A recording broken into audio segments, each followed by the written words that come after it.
Good afternoon, everybody. Welcome to WildEarth this glorious afternoon. It's so sunny and warm here in South Africa. It really is a glorious day, and that breeze, oh, it is absolutely divine. Perfect temperature to go on safari this afternoon. Welcome on board, everybody. And we're joining a beautiful bull elephant who's busy sorting out the good marula fruits from the bad marula fruits. Welcome on board. My name's Tara, and joining me on camera this afternoon is Andrew, and back in final control is Brian and the thumb.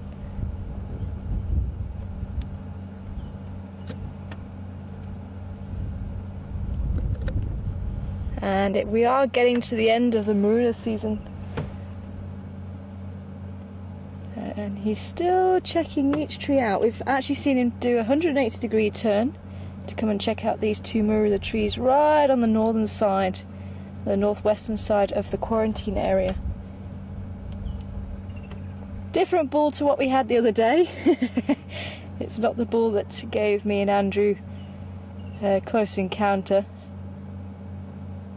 We can't smell anything from him. He's not dribbling, his temporal lobes aren't weeping, so he's not in must.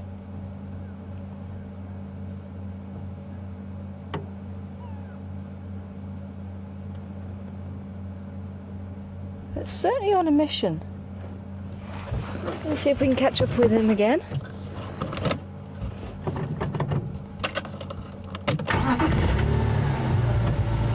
So we have kept up with him from the east side of the quarantine. There's one or two marula fruits that he picked up.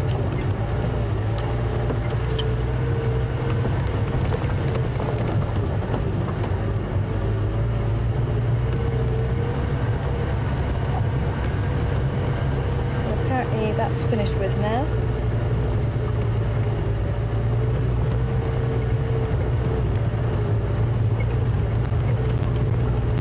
So usually Ellie bulls, when they're not in must, are very chilled, very relaxed.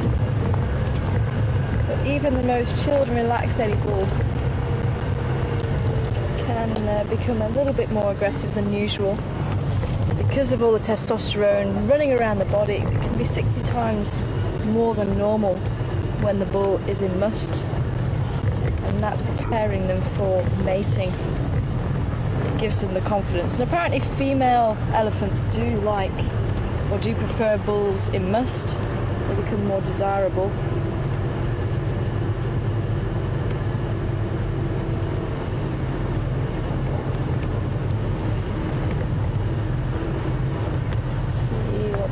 Up to. There has been quite a lot of elephants around by Juma Dam.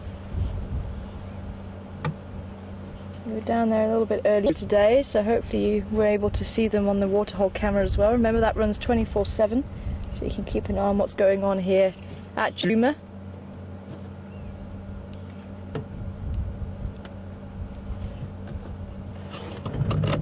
Just going to see if I can get another view of him for you.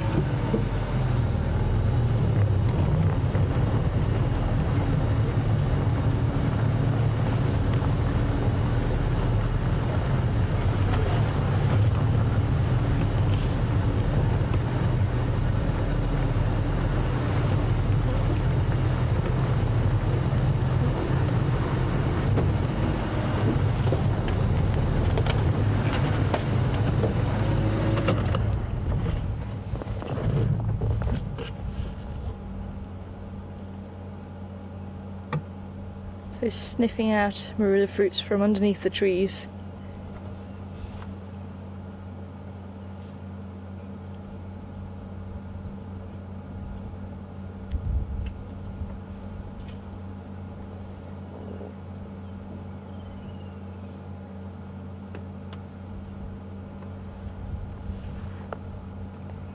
Hi Tim in Arkansas.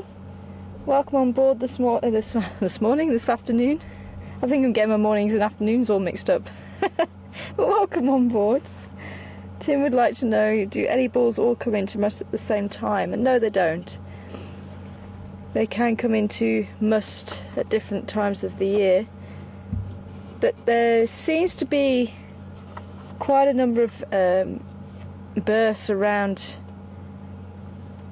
the period where we've got a lot of rain, and that's usually around January, December time.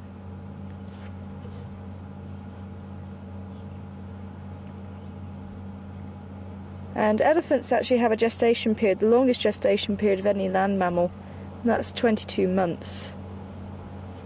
So that's almost 2 years that they are pregnant for. So the bulls quite often would come into, or still be in must, around that time, ready to mate with the females that are in estrus. But depending on how old they are, they could be in must for a few days or a few weeks, up to about 3.5 months when they around the 20s, 30s, and it can get up to around 8 months of the year that they're in must once they're in their prime, which would be probably around the 40s, maybe 50s, and then after that it starts decreasing again.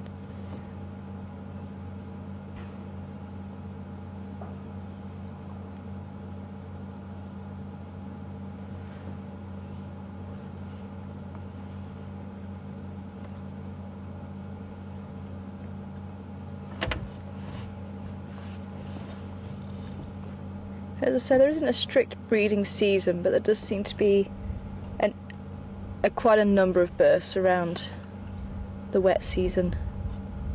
As I say, the wet season usually starts from about October, November, and runs through until about February.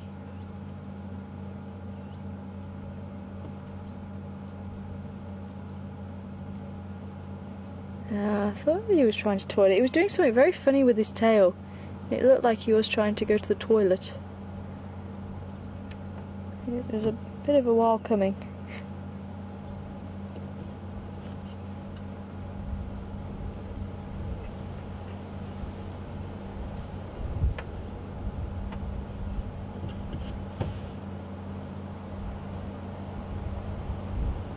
Again, very quiet as he moves through the bush. Moving on to the next marula tree.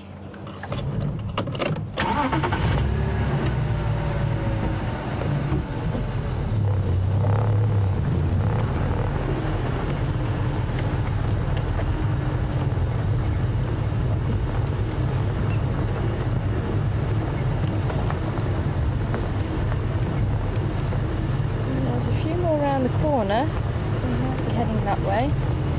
Yep, there we go.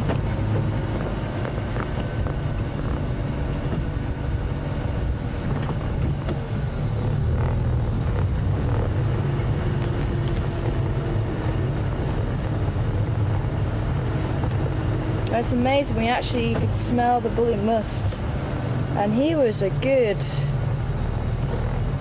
what would you say, about 100 metres? Yeah. About 100 metres away from us. We were downwind, but we could smell him pretty strongly. I say, he has been hanging around camp quite a bit.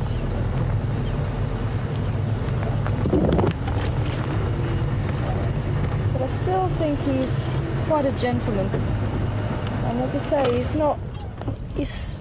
we've bumped into him a couple of times now, and he's just stood there looking at us, and we've just reversed back and he's just carried on with what he's doing. And quite often it's the young bulls that have quite a lot to prove, and they obviously go through this process, and it's quite alien to them when they first start going through it. Around their early 20s they'll start going into must. So it's got to be quite a lot to handle, and apparently it's when the temporal lobes are weeping, it is actually swollen as well, and that can cause quite a lot of pain, so you can understand why they can get quite irritated. But as the bulls get older, obviously they've gone through the process a lot more, so they're going to be a lot more used to what's happening to the body.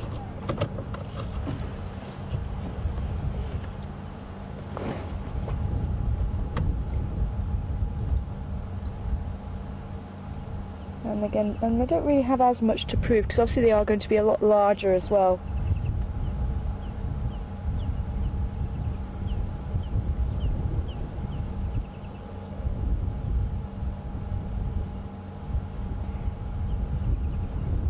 I think it might be worth us going down Zoe's road, because I might be able to see him nicely on the other side. Let's try that. It looks like there's a couple more WildEarth trees that side, and then we'll carry on heading south. So just to update you, the quarantine male leopard was still around this morning. Unfortunately, we missed him. There was another vehicle that thought the same thing as me. And as we pulled in, they were there, and they said no, he just disappeared down to the drainage line. And we did see the young hyena that we had yesterday walking through the bush this morning in that general direction. It was quite funny actually, because as we closed down, we had the two of them sitting right at the back of the vehicle, probably about 2 or 3 meters away from the vehicle.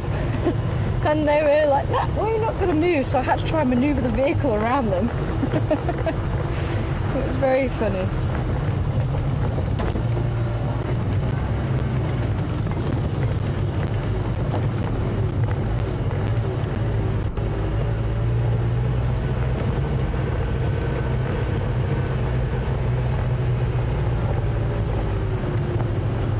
Hi Sharon, welcome on board. Great to hear from you this afternoon.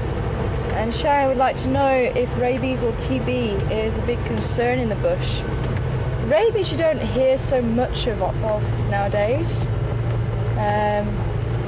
As a dog owner, I do get my dog vaccinated. Once a year he has to have his rabies jab. But yeah, you don't really see animals, rabid animals. Can you see him?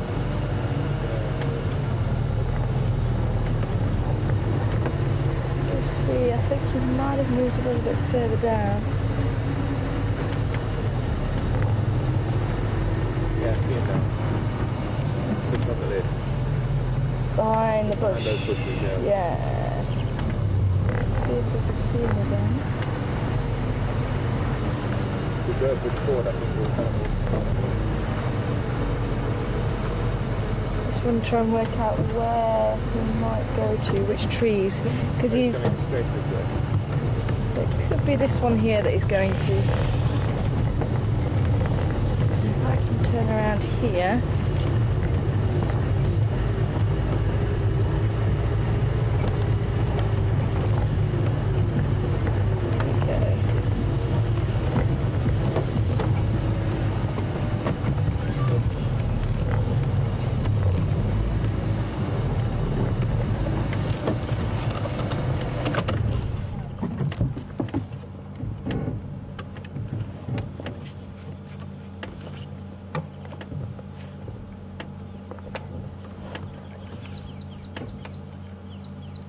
Hi Julie, someone was asking me this the other day. What's the average stride length of an elephant? And I think it's probably about 1.5 meters, just judging it when they're walking. I think it's probably about that. But it's quite funny because they can't actually stride out that far, so when they run, it's still only that distance. It is quite amusing to see them run. But as far as the TB goes, Sharon, there is quite a lot of TB in animals, especially the buffalo. TB-free buffalo are very difficult to come by, but some people are breeding TB-free buffalo. And unfortunately, especially in the greater Kruger National Park, some of the lions have caught TB. So TB is a little bit of a problem. But as I say, you don't tend to hear about rabies very much.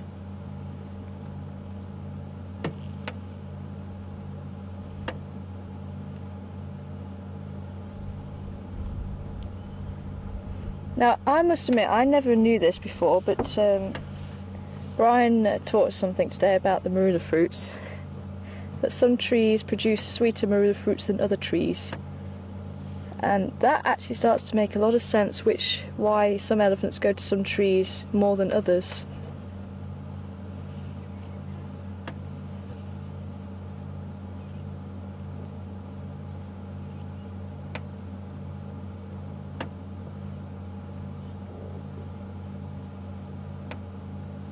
So some are sweeter than others. Good afternoon, Mr. Ellie.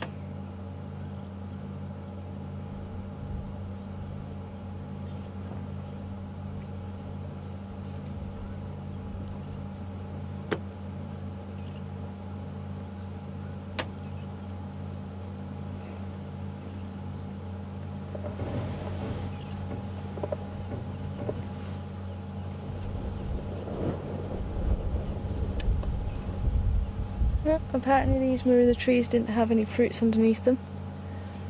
It could also be that these trees, or certainly this one on the right, we actually bumped into our Ellie the other night underneath the marula tree heading back from drive on my left. So I know there's been some there. Apparently he wasn't interested, but marula trees are male and female, so only the females produce the fruits, the males don't. So they'll have male and female flowers on each of the trees. So it's only the female trees that will produce the fruits. And there he goes off into the bush. It's getting quite thick over there, so let's carry on with our safari. But lovely to catch up with Gentle Giant this afternoon.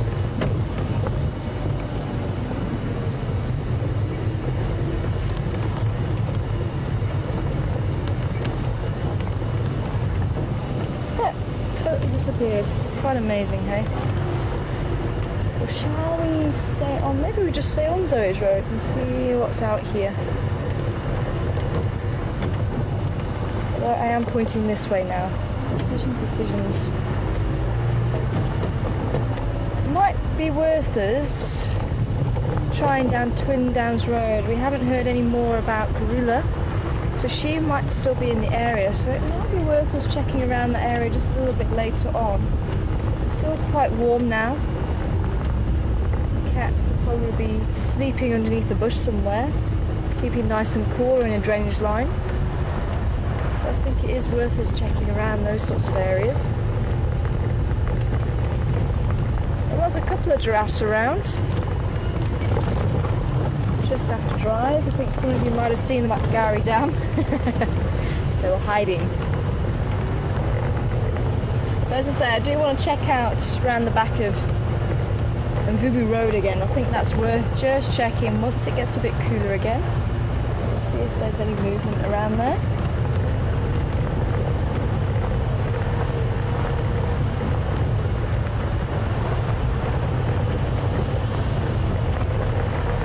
See what we can find for you this afternoon. If you do have any questions, then send them through to questions@wildearth.tv. questions@wildearth.tv.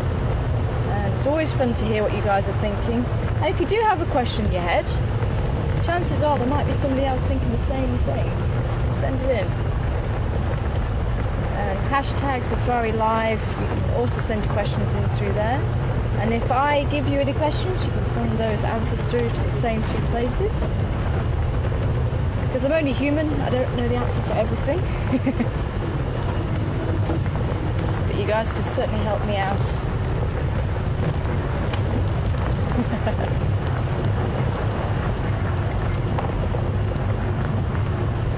Thank you so much.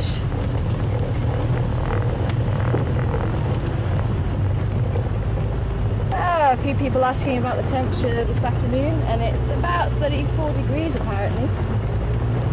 But as I say, that humidity is certainly a bit lower than it has been the last few days. 93.2 Fahrenheit. Thanks, Brian. I keep saying it, we still keep forgetting to get a thermometer here. We said it for 2 years. We said we were going to get a thermometer and we never did. It's always interesting to know how hot it is. But we were just saying actually, it's quite a pleasant temperature this afternoon. But certainly with that wind, oh, it's glorious. Absolutely glorious.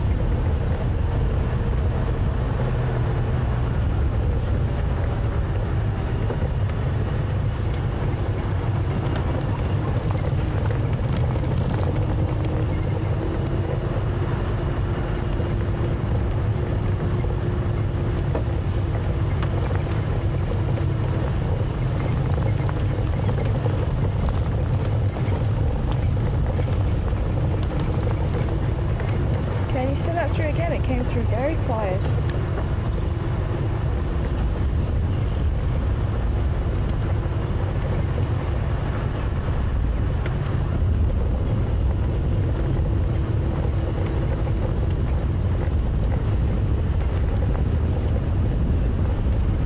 Hi, Jacqueline from Savannah. Good afternoon to you. Jacqueline from Savannah would like to know if we actually apply anything to stop the bugs from biting us. I think some of us do more than others. But yeah, we do. But as far as animals being sensitive to it, I'm not sure. But we do have mosquitoes here, and we are in a malaria area. So we do tend to spray ourselves. We don't tend to take malaria tablets, especially if we're living here. And if you don't spray something, it's obviously you are running the risk of getting malaria. But we do have the Anopheles mosquito that carries it, and that tends to bite you around the ankles especially. They tend to home in on the ankles. So if you don't have, oh, I can see more Ellies. So if you don't have any protection, then they do chow you quite a bit, and as I say, some more than others. But I haven't seen animals react. It might just be just an unpleasant smell to them if they do smell it on us. But I think mixed with our deodorants and shampoos and guests wearing perfumes and things like that, I think maybe the animals just get used to knowing whatever's in this contraption that pops up every so often around where they are. They just need to expect odd smells from it, I think. Because they've grown up, well, pretty much all these animals will have grown up with vehicles now. Maybe the odd tortoise might not remember vehicles when they were younger, but maybe the crocodile. But certainly the mammals, I can't think of any mammal here that wouldn't have had some interaction with vehicles right from early age.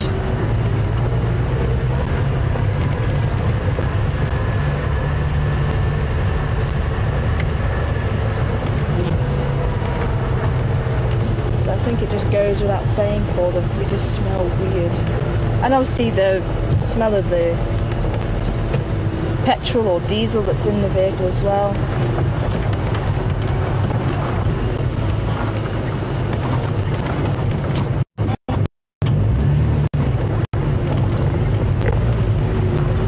Oh, buffalo. Looks like there has been a lot of activity around this camera. One of the bulls, I think it was actually the bull that was in must swim earlier on as well. Say hello to the Ellies. So we've just had an Ellie bull, and now we've got a female herd. Ah, monkey! Someone was asking about monkeys and why we're not seeing them. Because they tend to live around by the lodge.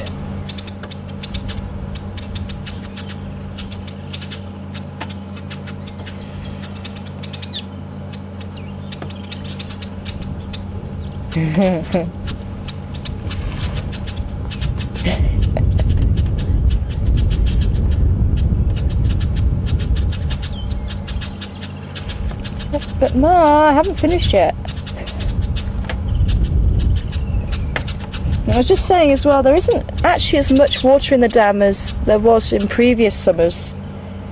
But I think that's not necessarily a bad thing in one sense, that if it is full, you don't tend to get the animals coming around this side of the dam to drink. Oh, hippo's displaying.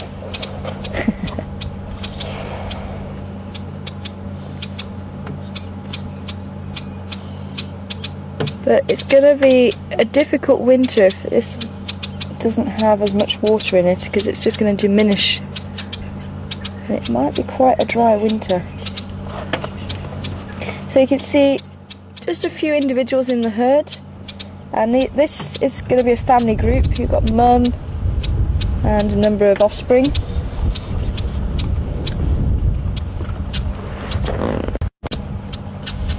Good afternoon.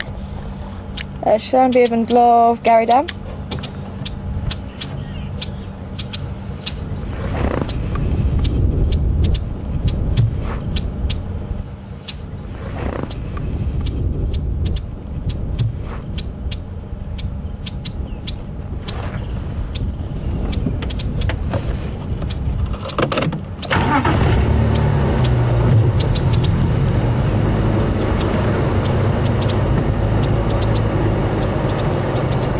Could be one of those, probably the largest one is the eldest daughter, and maybe one of those smaller elephants might be one of hers. It's unusual for elephants to have twins. It doesn't happen very often, only occasionally.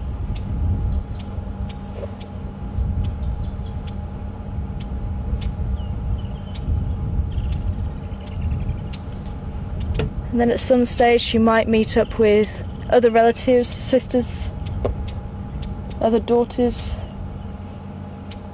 maybe even her mother. She might be quite a young female herself. I didn't notice.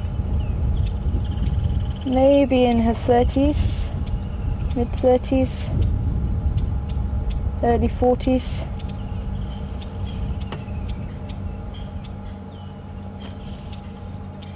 Maybe even her grandmother might still be around. There we go. And the large impala herd just to the left of them.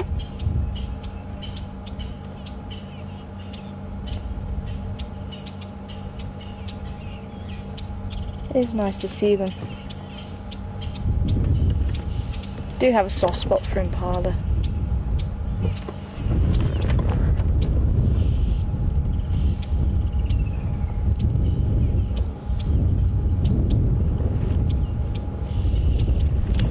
Hi, John in Florida. And we do, John. John wants to know if we have any omnivores in South Africa, because we talk a lot about the carnivores and the herbivores, but do we have any omnivores? And certainly the pigs. Unfortunately, we haven't seen much in the way of warthogs. We saw a couple today. They made a turnaround by the dam, but we haven't really seen many arrive. But they do eat grass and roots and things. It's diet, especially during the winter time, with meat, and they make the insects well. The primates are omnivores, of course, so they do eat insects and fruits and things like that. There's a monkey. I saw you crossing the road. And there's another monkey down here as well. So I forgot who was asking about monkeys.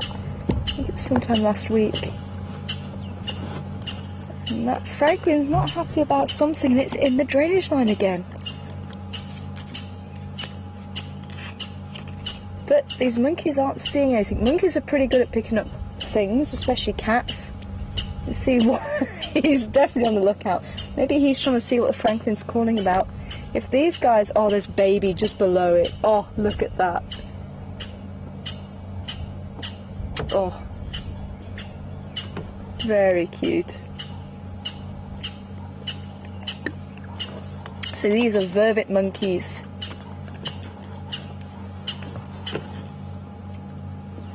You can see quite small. It does make them quite difficult to spot in the trees unless you see the tree branches moving. I just have to see these guys running across the road. But this female doesn't look like she's seen anything from that francolin. Maybe she's going to go and have a closer look.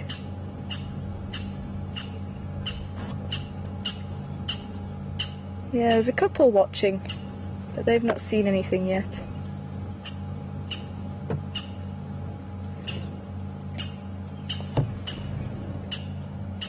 Is he going to jump? Looks like he's going to try and jump.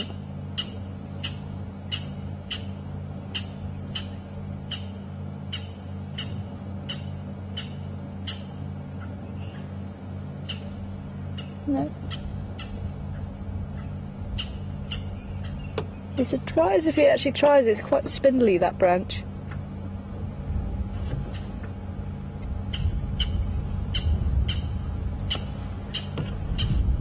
Hi, Richard from the UK.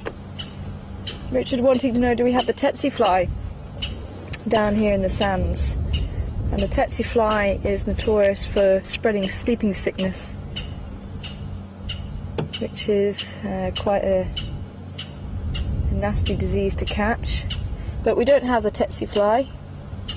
That's further north in Africa, as far as I'm aware. But certainly here in the sands we don't get the tsetse fly. I'm just trying to think, I haven't heard of anybody else talking about it here in South Africa, so I'm fairly certain it has. If it was here, it's no longer here.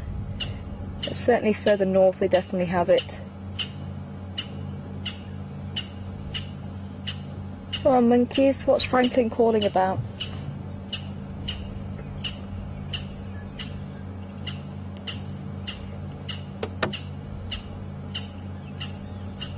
Are they saying there's nothing there at this stage? Come on, monkey, monkey, go on, you can do it. It's just that little bit spindly, that branch. It's not very sturdy. I'd be surprised if he tries. Oh, there we go. Yeah, that's more sensible. So these are vervet monkeys. Oh, is he going to try?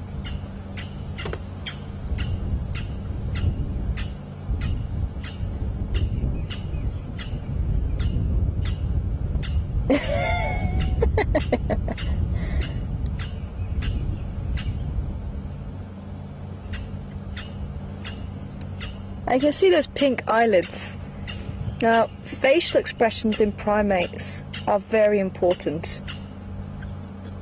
and it is possible that's one of the reasons why they have the black face, is so that those pink eyelids actually show up. So when they're aggressive or when they're being friendly, they'll pull the eyelids in certain ways, and obviously the teeth as well will show up really nicely. If they're baring the teeth on that black face, it will show up very, very well. Could also be to do with the fact that they are diurnal, so that black face might stop glare getting into their eyes. I just thought that's why the meerkats have a black face as well,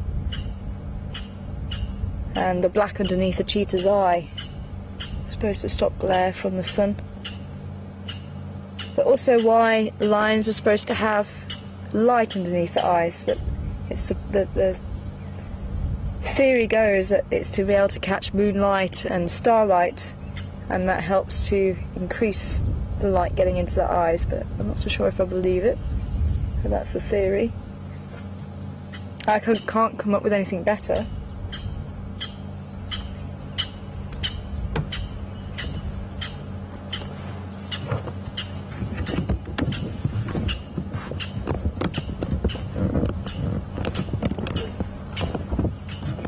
Just checking the microphone.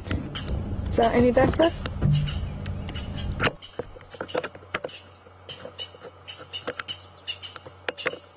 How's those switches doing?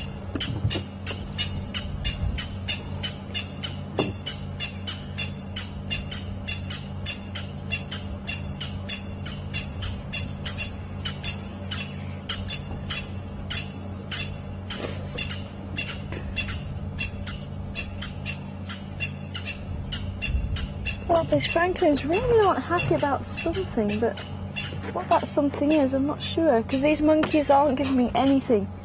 Because if there's a cat there, these monkeys would be picking something up, and you kind of hear a...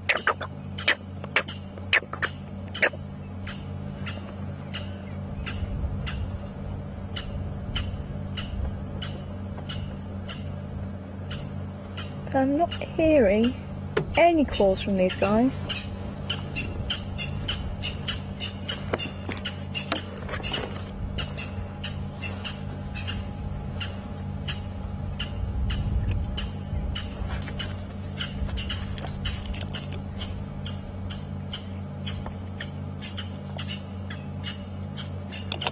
Hi Anne, welcome on board this afternoon. Anne would like to know how old are Ellies before they have their own young. And I think I'm just going to drive through here and just see if we can't get the other side. And just see what those francolins might be calling about. But as I say, I'm not sure, these monkeys aren't calling.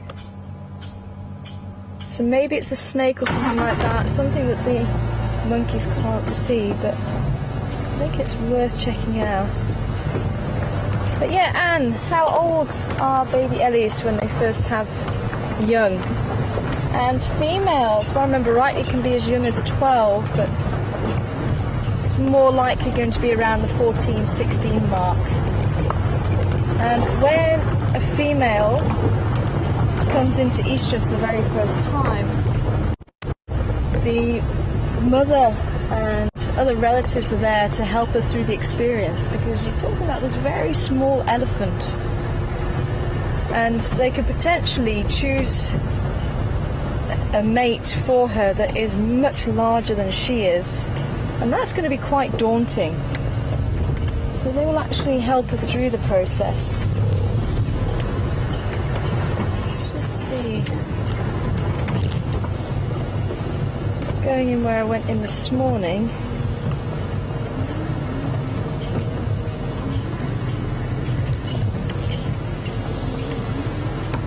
So if I can locate the francolin, if we can see where they are calling, or looking,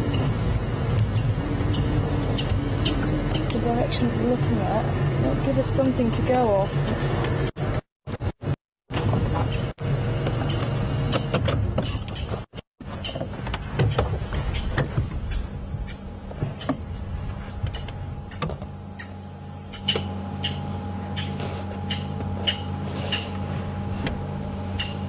I'm not seeing much.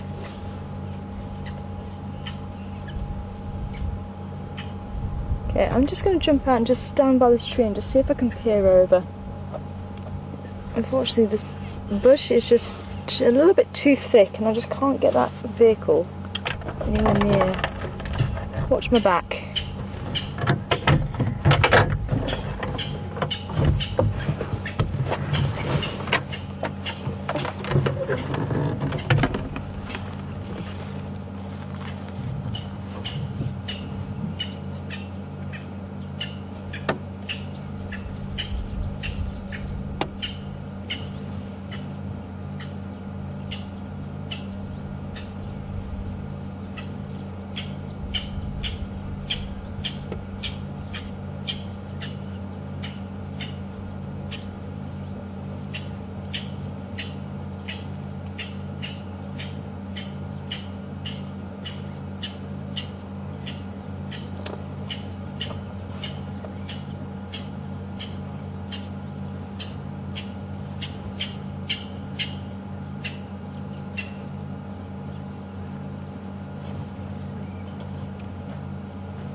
You do it.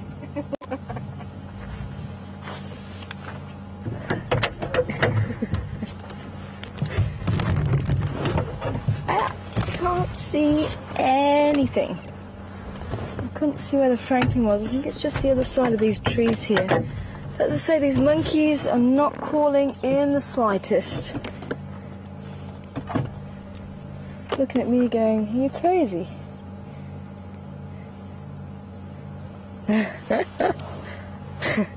Jay, they're all coming out to see me now. What's she looking at, Ma? I don't know.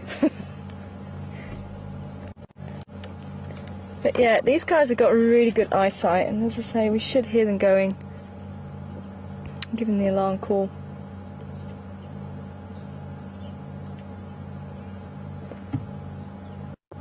Nothing. But it's just strange that we've had the Franklins calling, and as I say, I've heard that chup, chup, chup, and they've done that. And we've heard that, it was in a riverbed. I think it was in Kruger. We went around the corner and there was this lioness lying in the riverbed, and the Franklin was a good, 2-3 meters away from it, just going pop, pop, pop, right in its face. So it is possible for them to still be on the ground, going chop, chop, chop, chop, right in the face of a cat. But the fact that these monkeys just aren't giving an alarm call, so it could well be a snake moving through there. Could be a dead snake, but as I say, I'm struggling to get the vehicle in there, because we tried driving into the drainage line and tried driving up here, but we couldn't get that far. We could only get probably about half the way up. I kept thinking there is something in here, but the lack of alarm calls is just as helpful as the alarm calls. But if anybody watching the Juma waterhole camera hears these monkeys calling, please let me know.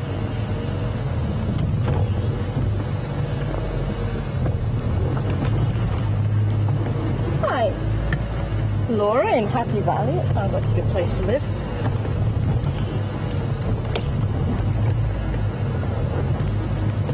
Do a bit of reversing out here. Hold on.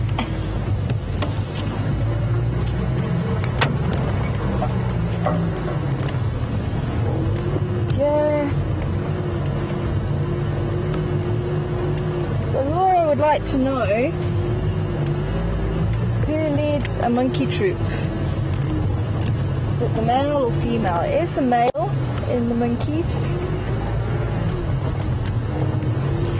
And actually the males,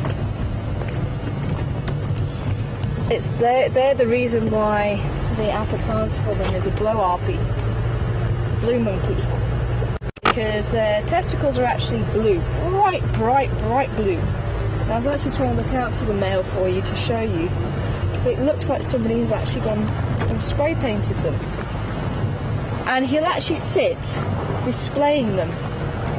So if you're over on safari and the male is sitting there with his legs sprayed open, showing you those blue testicles, he is actually challenging you. And if you were another monkey, you would actually retaliate by showing yours. Yeah, all the Ellies are coming down to drink.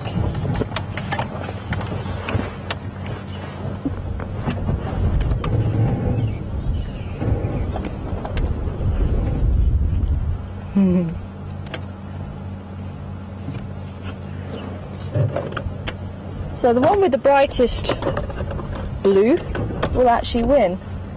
So apparently the brighter they are, the more dominant they are. Oh, hello little one. I thought you were going to come down to drink. Young bull.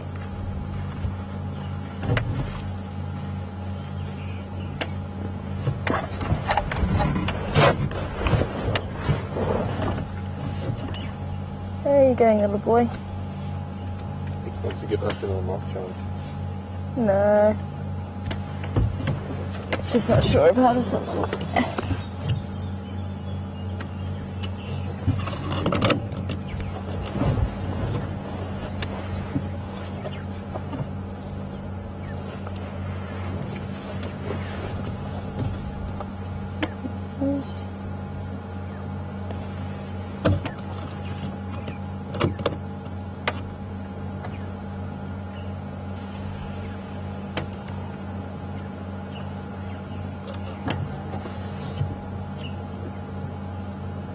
If he's going to go into the drainage line, it might be worth us just sticking around just to see if he finds anything in there.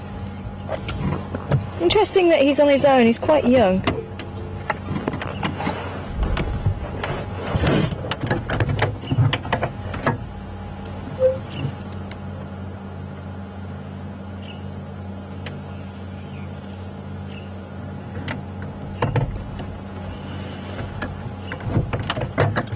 No, he's not going to pass the drainage line. What are they doing, little one?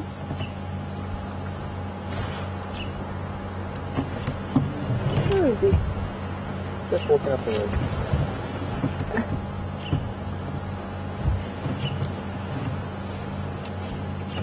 Am I okay to reverse? I can't actually see him. Yeah, okay. Okay.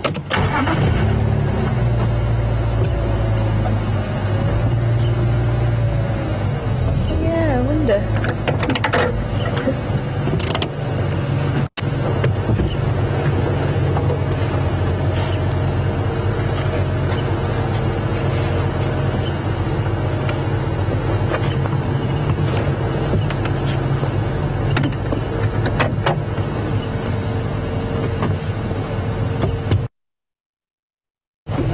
Oh, it's just so much.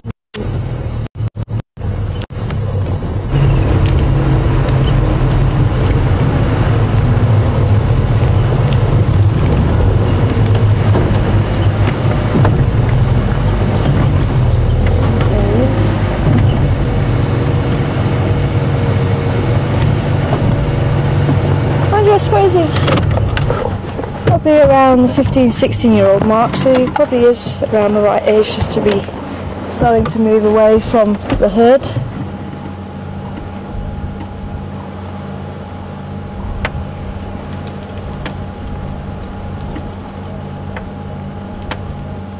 He seemed to be in a little bit of a rush to find someone, so maybe he caught wind of the male, or maybe he got caught up with something else and he kind of got left behind, and maybe he's trying to relocate his herd. Because they do tend to fall towards the back of the herd.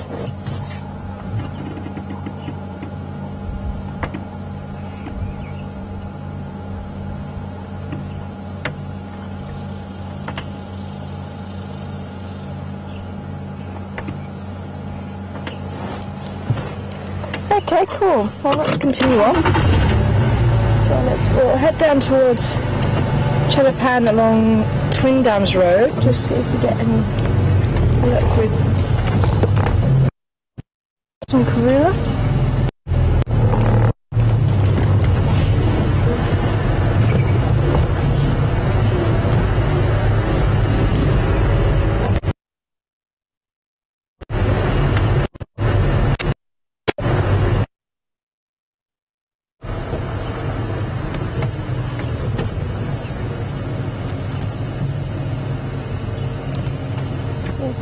That's the thicket where the falling from.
Sally in Wisconsin. Welcome on board, Sally.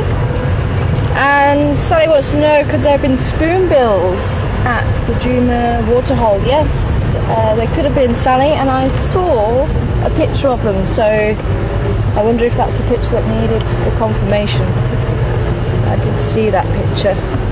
And I'm loving all the screenshots everybody's taking. Do go on after drive and just see what everyone's managed to capture. And obviously with the wonderful camera work of Brian and Andrew, allowing you guys to get those wonderful screenshots. It's brilliant to see everyone appreciating their work.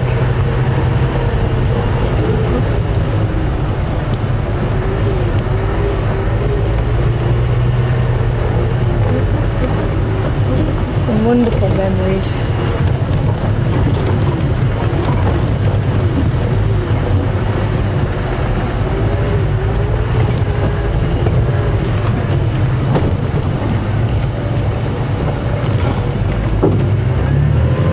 Just keeping a very careful watch on what's going on here, just in case. We did have a leopard track, just one going in, so it is possible it's around here, but as I say, those monkeys are sharp, and if they did see a cat, it would be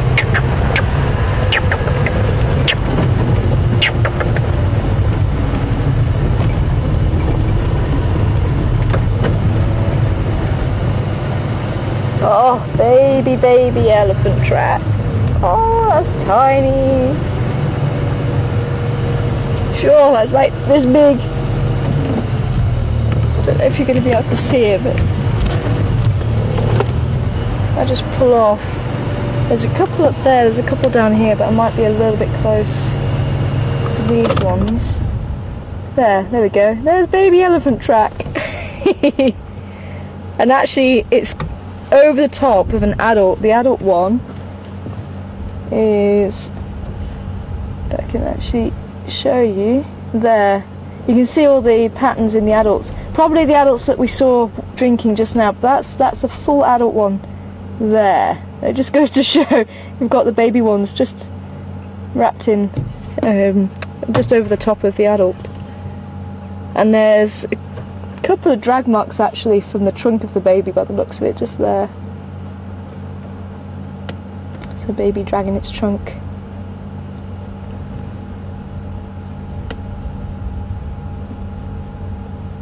Oh, it's lovely to see so many babies, baby elephants. Oh, sorry, in the way, there's another drag mark there from the trunk.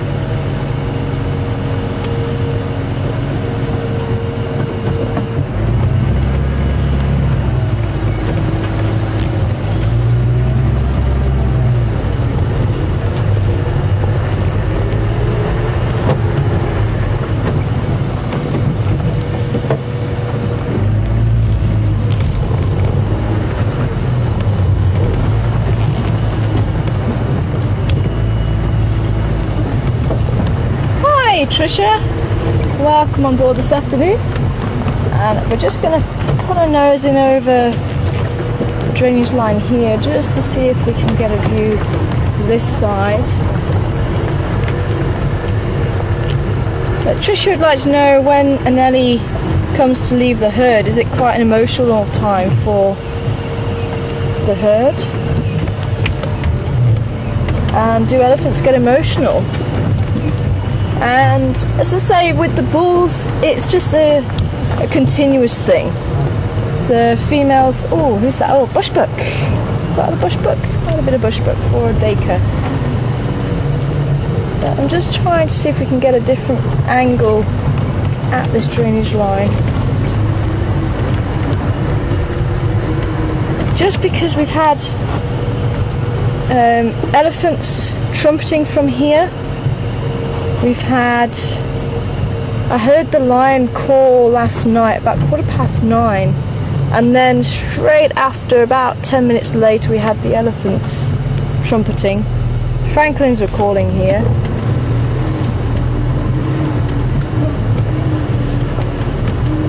As I say, I'm just not getting anything No tails in trees, nothing. Nothing, nothing, nothing.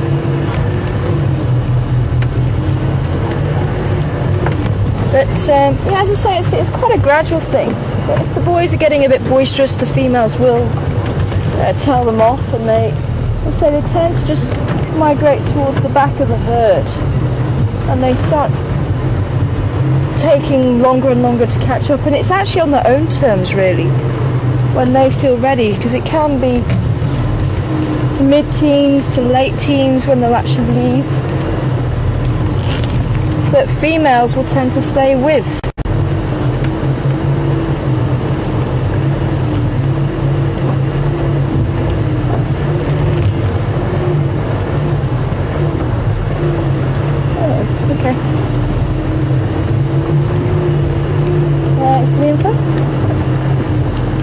Signal's doing some funny things, so do bear with us.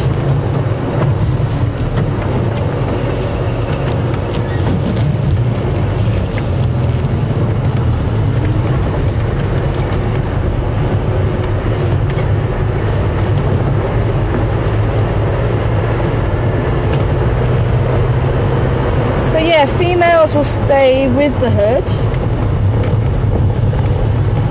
And it's really when, I mean, even when a daughter has her own baby, she might not split away from mum until she gets a lot older.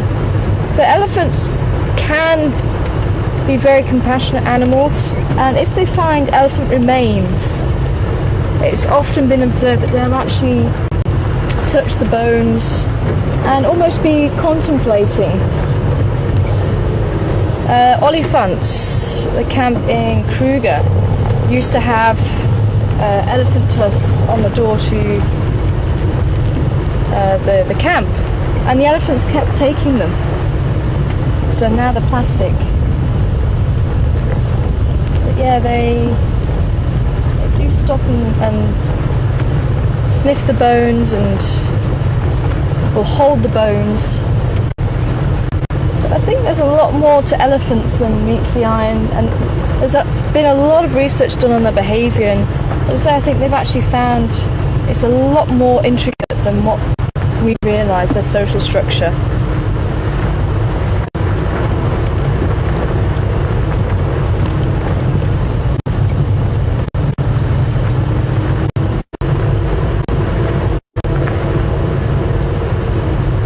And as I say, Mark is definitely able to talk to you about elephants. He has a great affinity for elephants.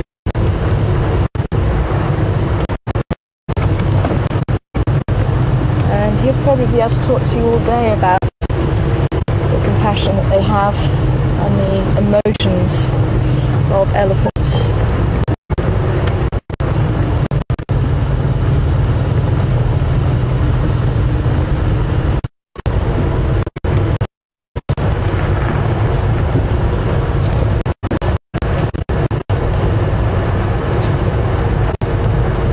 And they actually found with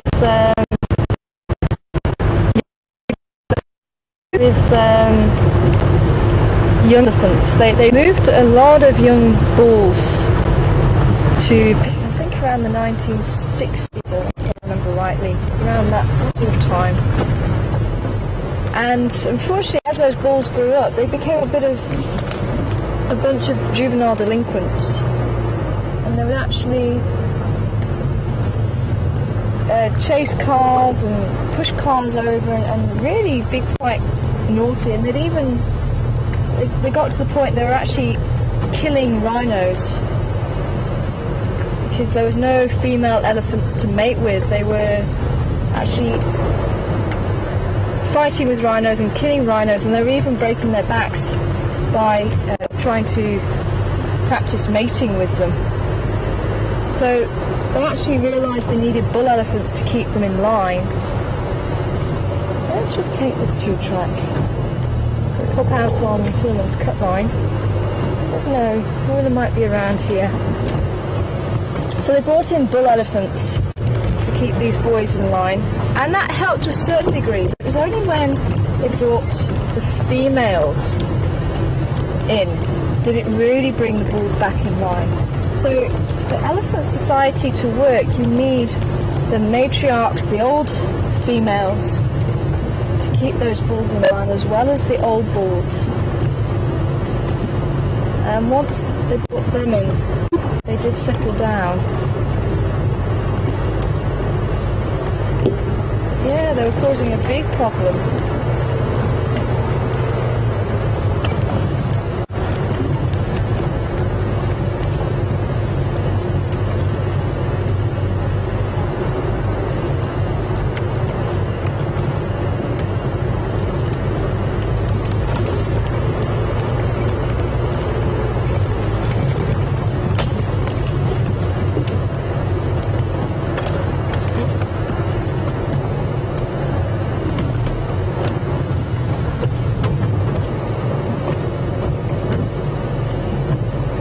Come on, Karula.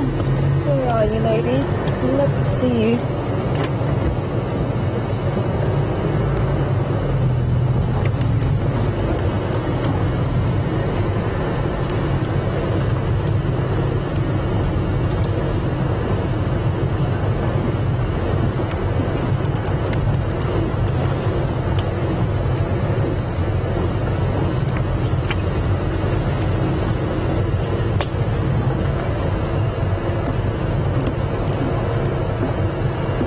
Miss Jacobs, and welcome to you and your class this afternoon.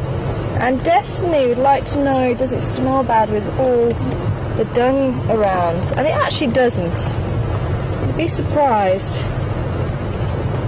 And a lot of the dung isn't bad smelling, it's quite sweet. Like the elephant dung, it's not offensive, it's got a sweet and sour smell to it. And a lot of the herbivore dung doesn't even smell. Carnivore dung is not a nice smell, and even otters are awful. Because otters eat a lot of fish, so you do get that fishy smell. That's really not nice. It's probably one of the worst, actually. Yeah.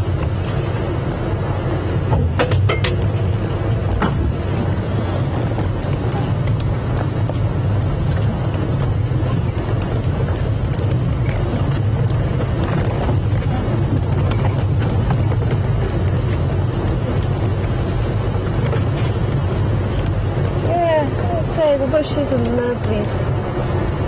lovely smelling place, especially as the rains approach. Oh, when it's been very hot and the rains are approaching, oh, that smell is just divine. And just after the rains have fallen as well. Okay, I think I need to keep going along this way. Okay.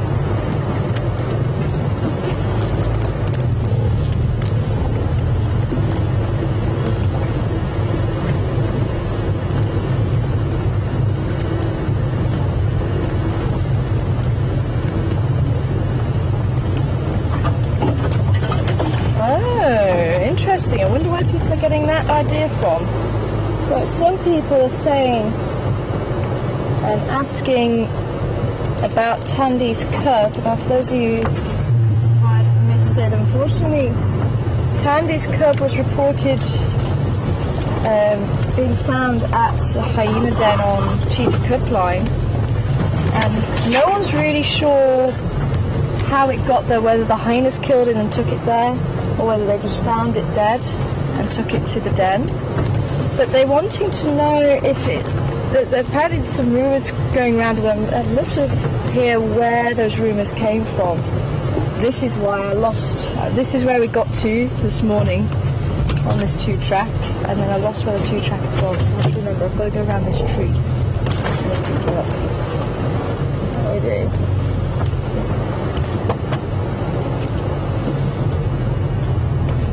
So some people saying it might have been Karula that actually killed Tandy's cub.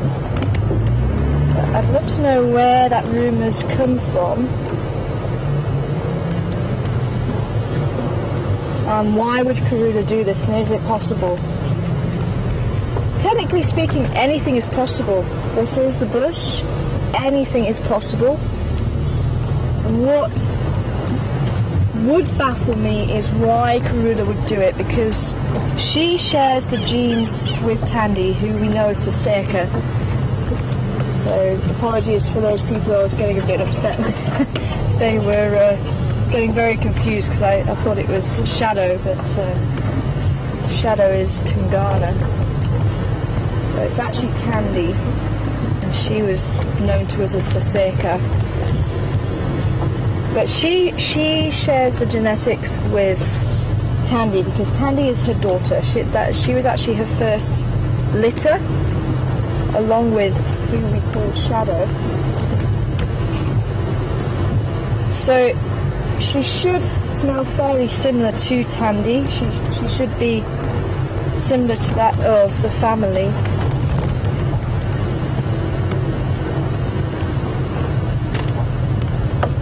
Ah, okay, apparently Karula was in the area. I think Cheetah Plains is saying it could possibly have been Karula. But, as I say, it's because she shares the genetics, and there could be a possibility that they smell similar. Maybe someone would research that. I don't know if that's ever been researched. I haven't found anything about family interactions, which is one of the reasons why we wrote that paper about what we were seeing here at the Juma Game Reserve, because, you know, fathers shouldn't interact with the cubs, and they shouldn't interact with certainly old cubs, but that was exactly what was happening here. So there's not really been much done on how they recognise each other. It's possible that the males have actually met the cubs through the mother, well, it's most likely, and they'll actually start to recognise them through sight and smell, most probably. So if the family has a certain smell about them, as will other animals, they'll have their own scent, and they'll be able to recognise family members through that scent. It should go by saying that Karula should know the cub from her daughter from the smell, possibly. It could be that maybe it doesn't. Maybe she didn't smell. We have known Karula in the past to actually socialise with her daughters, and I think it was actually her other daughter. I think it was Shadow, because Shadow was usually on the west side, and Saseka was this side, so on the eastern side where Cheetah Plains is. And we've actually seen, or we heard of Karula actually spending time with her daughter. So it is possible that she's met the cubs if she has socialised with them recently. So I can't see why Karula would, because it would be family. But as I say, anything is possible. Anything is possible. It could be, the more likely scenario, if it's a leopard, the more likely scenario is a male killing the cub. If there's a new male in the area, they will commit infanticide, they will kill cubs, and it actually happens a lot more often than what was realised. And the males kill the cubs so that the females will come back into estrus and they're ready to mate a lot quicker than if they were left with the cubs, because the cubs can take a year and a half, 2 years before they leave, before they're fully independent, and before the female will actually come into season again. But if the cub is killed at a fairly early age, they could be ready to mate within 4 months again. So if a new male comes in and takes over, then he's more likely to have cubs. So if it wasn't hyenas, and if it was a leopard, that would actually be where I'd be looking next, would be the male leopards, which male leopards were in the area. So I'm not sure who's supposed to be the father of the cubs, but it is possible that a new male has not been detected, and if he's in the area, quite possible. But as I say, I'm not sure how old the cubs are either, because they could have been susceptible to other predators. You don't really hear of females killing other females' cubs, but as I say, anything is possible. If the cub doesn't smell like family,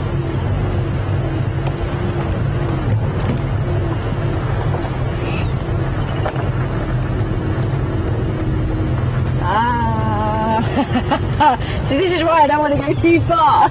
Some people are saying that the impala that are crossing the Gowrie Dam wall don't want to continue their journey as normal. They're a bit hesitant. I'm so sure there's something in there and I just can't get in there. But unless I get absolute confirmation, I just needed those monkeys to give me a sign that they could see something. But if those impalas start calling, tell me I'm going to put foot, I'll get there. So keep your ears peeled, zoomies. As soon as we have alarm calls, I'd love to know about it and we'll get there as soon as possible.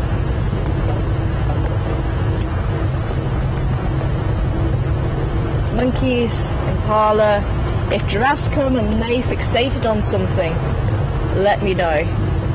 You are our eyes and ears, whoever's watching the waterhole camera as well. Eyes and ears.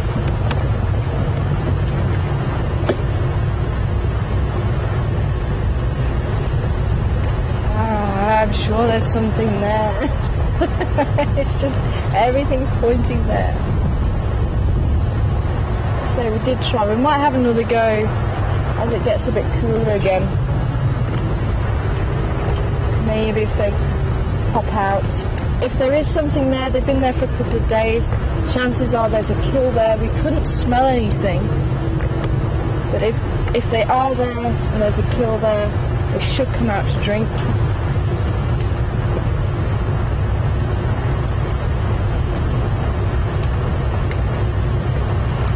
So I'm struggling to see what it is under those bushes. There's no movement. We've been in there, let's say, from each side as much as possible. We went in there this morning.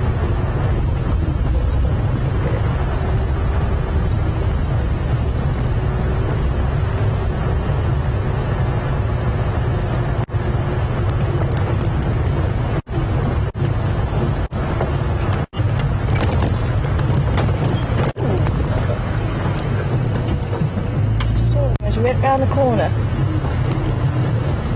Hello, beautiful boy. You're coming this way. Let's just see where he goes, because he might just walk straight towards us. I actually saw the females down towards the dam, probably around 12 o'clock. This is the male walking towards us. And this is a nyala. And he is beautiful. Very unusual horns, they don't usually get that close.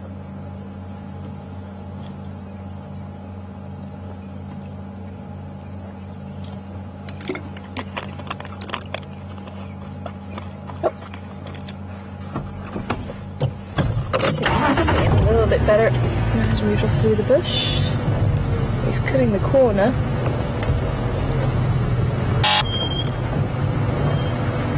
Where are you going to pop out, my friend? Are beautiful. Come down here. They are so elegant. This antelope. I think he's changing direction. He's come that side. Back up.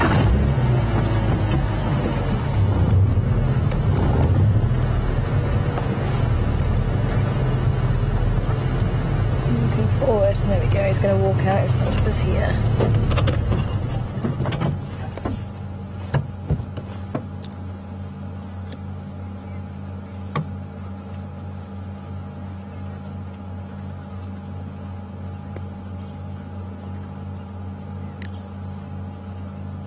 Look at those yellow stockings.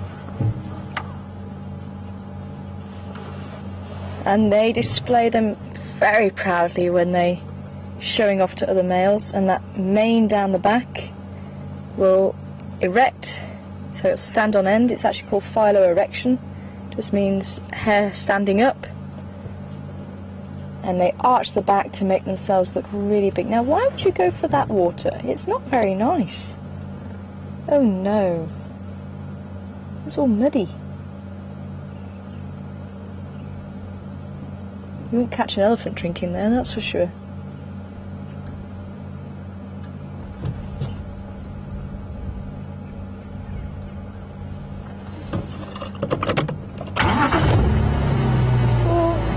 Sorry, mister. I wasn't expecting to startle him.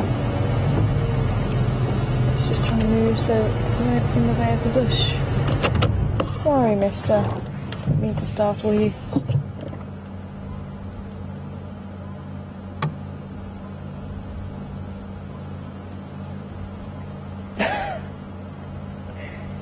Looks quite put out. I'm very sorry.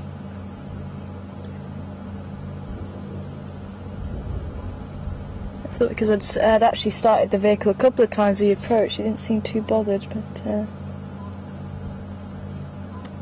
apparently this time he was.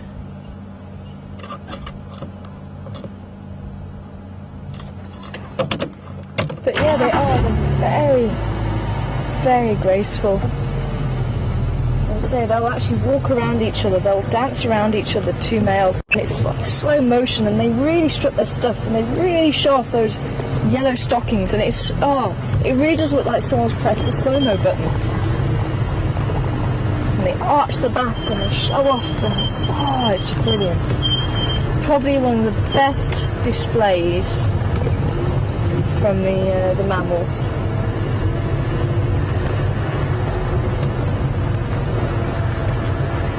Sorry, I didn't catch where that last question was from. Indian! Welcome on board, Indian. Interesting question from Indian this afternoon. Has there ever been records of cannibalism by the big cats? And there has. There was the lions, very famous pride of lions, the mapocos. They were known to kill other lions and occasionally eat, but the Majingi lions were actually found eating a lioness. And that was one of the Styx females. Actually, just where we popped out on Philemon's cut line, it was roughly around there. Patrick actually found the Majingi lion feeding on the Styx, so it's thought the Majingi lions killed her, but even if they didn't kill her, they were actually eating her. When the Majingi lions retaliated, and it's again, it's a word I wouldn't tend to use in the animal world. Animals aren't really capable of the human emotions like jealousy and anger and rage and all that sort of thing,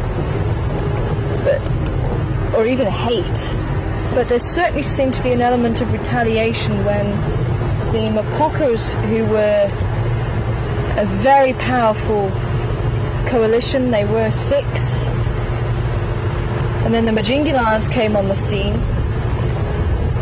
and they came in and they had an air of arrogance about them.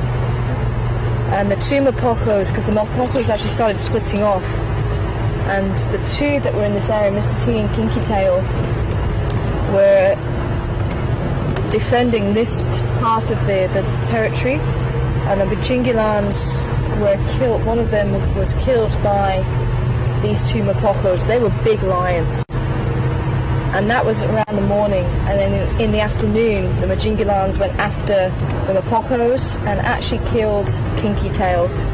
And there's footage, I don't know if it's been released, but certainly on, it's actually a wildlife program here in South Africa called 50/50, and I think it was sent in there.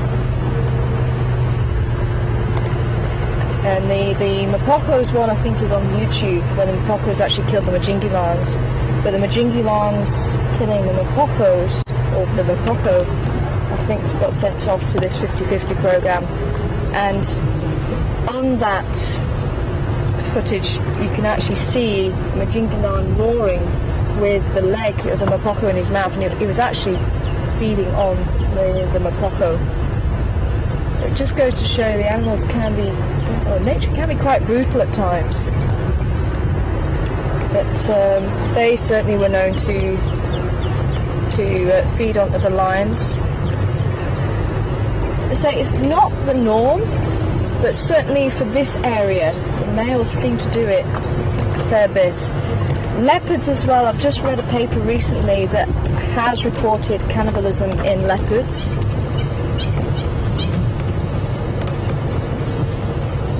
Hello, boys. Any sign of anybody here?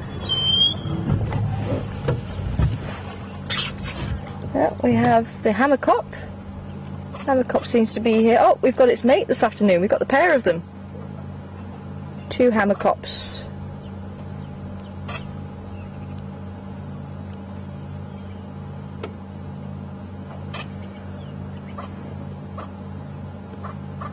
So yeah, there was a male leopard thought to have killed and partially fed on a female leopard. And if their cubs are killed, they have been known to consume the carcass. So that was a fairly recent paper as well. So it does happen.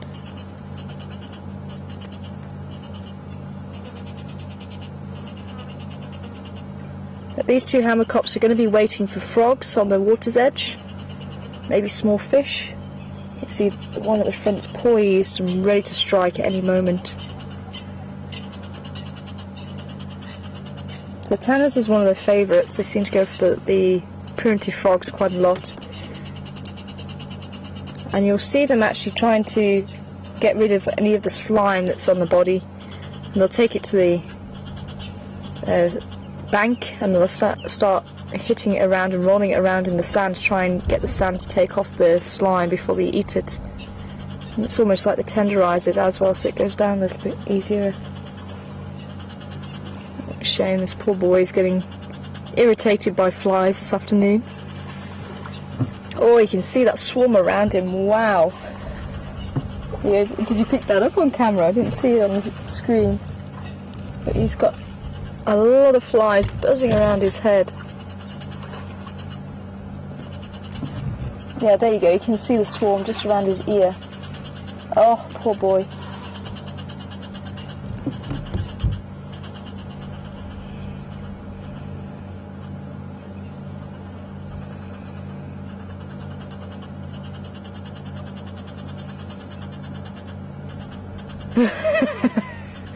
Actually, this buffalo just to our left. Have you ever done that when you're sitting in the car and you're nodding off and you do that whole bungee necking? This buffalo on our left, he's just sitting down. He's just doing that. He's obviously snoozing really nicely, look. His neck keeps touching the water and then it suddenly jolts up again.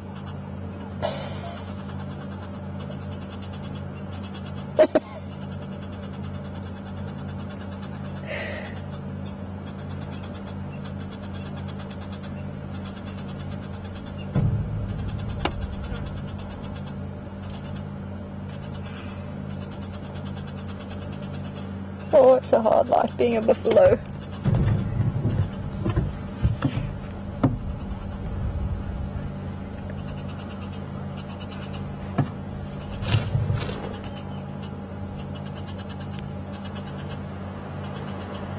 Hi, Joellen in Atlanta. Welcome on board. Oh, shame. So I think that last one must have woken him up a little bit. Oh, I don't know. Right, there we go.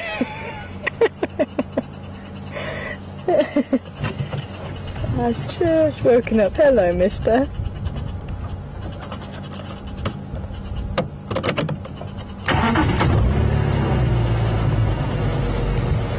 There was actually a woodlands kingfisher just dive bombing the water again, just to go and have a bit of a bath.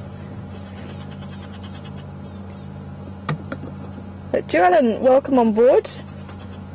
I'm wanting to know, what purpose do manes serve? And what's the advantage of having short manes over long manes? And manes are there to actually protect the vulnerable areas like the neck and the chest area. So you tend to get thickening of manes on male animals, obviously the lion in particular. You can obviously visualize a male lion with his mane and it actually stretches through to his chest. And they tend to have those manes, as I say, for protecting those vulnerable areas, so when they're fighting, if another male grabs hold of those areas, they get mostly hair. So the bite, it takes a long time for the bite to actually reach the flesh.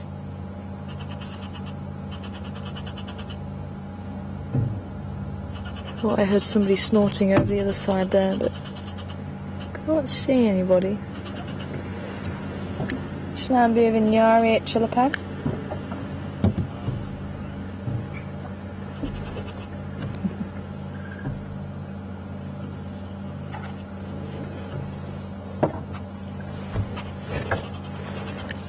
So I'm not copying you, but you can join. Yeah, no problem.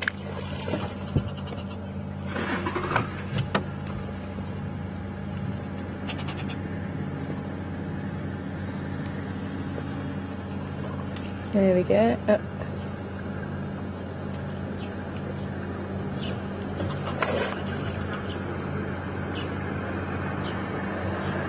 There you go, there's all the flies. And the 2 red-billed oxpeckers sitting on board this afternoon. One in this bull and there's another one on the other bull. Hello, how you guys doing?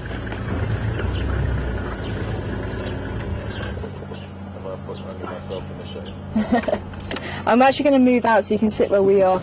Laka. No worries. Have you seen any tracks? No, nothing. I think there's something going on in the drainage line just south of Gary Dam, but I haven't been able to get in there. I've had a look. I had a look this morning. Couldn't see anything, but we keep hearing elephants trumpeting every so often in there, and it's been had for the last couple of days. But as I say, I've not been able to get far enough in. Okay. So it's. I think it's just a few meters back from the wall, if there is anything. There were some monkeys there. They weren't calling, but there were some francolins. So there's something funny going on in there.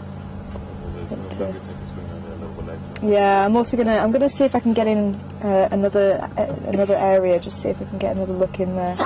But also when it cools off a little bit. So yeah, I'll give you a shout. Yeah. Yeah. Alrighty. Catch you later. Oh, enjoy your safari.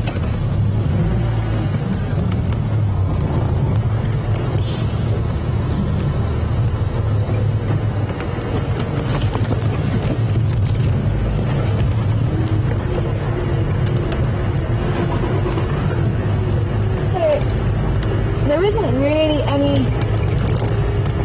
point to having a small mane, just because there's no protection there. So it does take a few years for the mane to grow, especially on a lion. And that's why female lions will tend to go for, the male lions with a big mane, because it shows that they're nice and big and healthy as well, and they're strong. Because the mane does, if they lose condition, the mane does actually decrease in size quite rapidly. So if they've got a nice thick mane, then they're a lot more desirable to the females.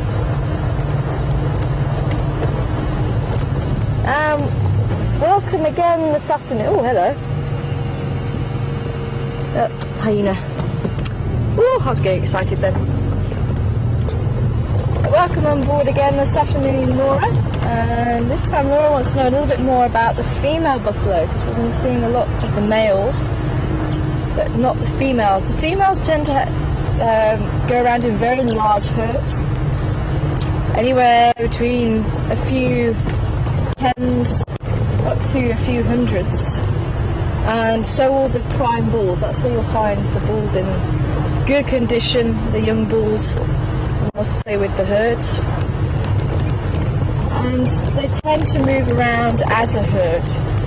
So we haven't heard of any groups of females crossing through here. It's only a matter of time. They will come through at some stage. Buffalo's Hook Dam is a good area to see the female buffaloes. We have been up there every so often, but there's no indication that we've had a big herd come through. But again, we keep reading the bush newspaper, see what has been out. Oh, hello, tortoise. You're out and about again, my friend. Hey, leopard tortoise.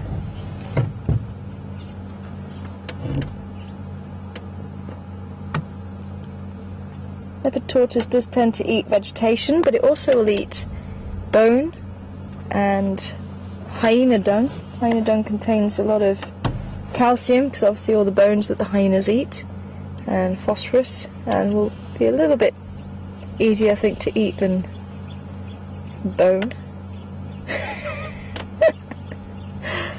Deciding that actually he doesn't want to talk to us. Well, that's fair enough. Oh, it's so good to see these tortoises. I remember even in the last year driving for WildEarth, we didn't see as many tortoises as we are this time. We've been seeing tortoises on quite a regular basis, which is brilliant.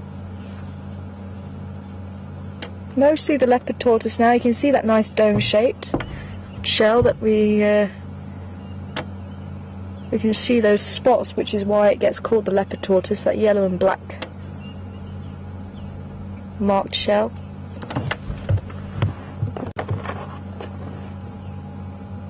Had a mouthful of grass before we came along and disturbed it.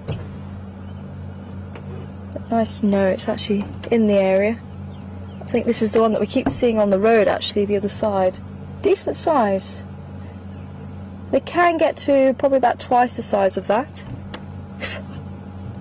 But nice to see it is that size. Easy way to tell the difference between a male and female is to actually see the underside of the shell. Females have a flat underside, males have a slightly concave so that he can fit around the female shell nicely. There it goes.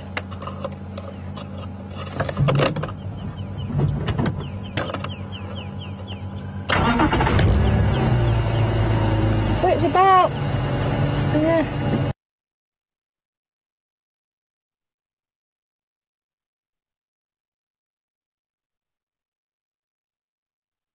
that sort of length and that sort of height, something like that.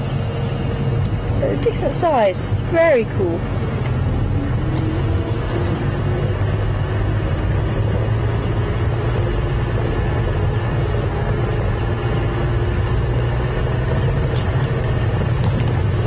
So yeah, the buffalo, again a bit like the elephants we saw, it'll be the females, it'll be the offspring, the daughters, the aunties, and they will make up the herd. You have a few that go ahead of the herd and they're known as the pathfinders. Fairly young animals, but they'll go up ahead and find the water and the grazing. The more dominant females will be to the front of the herd, so they can get to the water first and get to the grass first, so that they get the water before everyone stood in it and made it all muddy, and they get to the grass before everybody started trampling all over it. And then you get the sick or the old or the injured towards the back of the herd, and the females tend to stay with the herd throughout their life. You don't see them splitting off like the old boys do.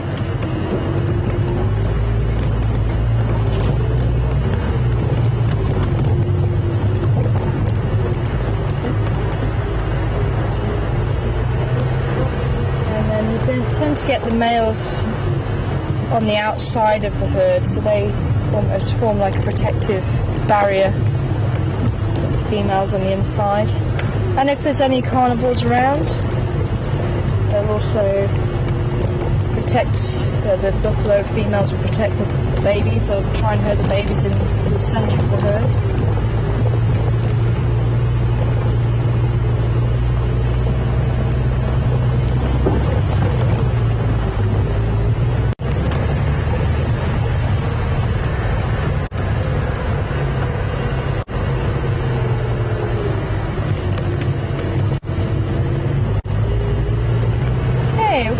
We've just gone through Spaghetti Junction. We're going to try and Yard Road south for a change. Here's a very pretty road, and then we'll possibly come back up the central road towards Gowrie Dam again.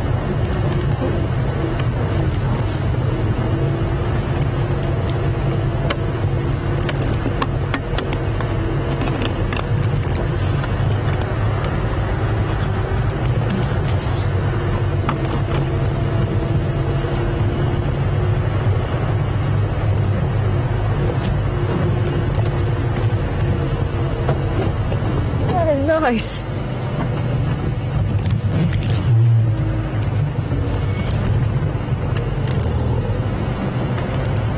Pull back here.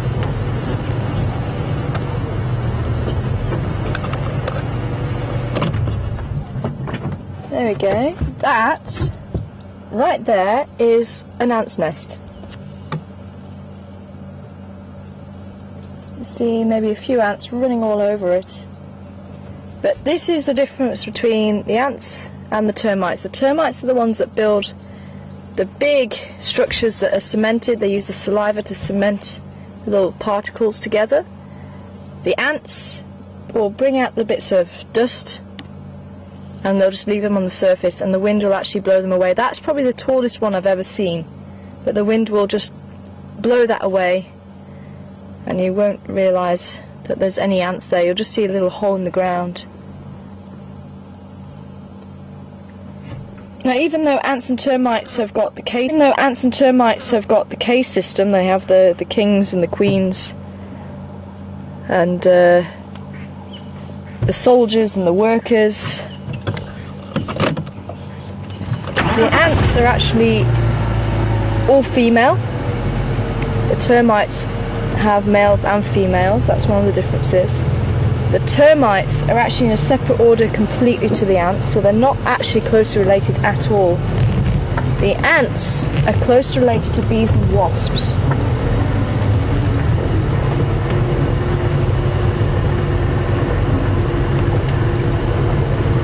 So they are actually very different.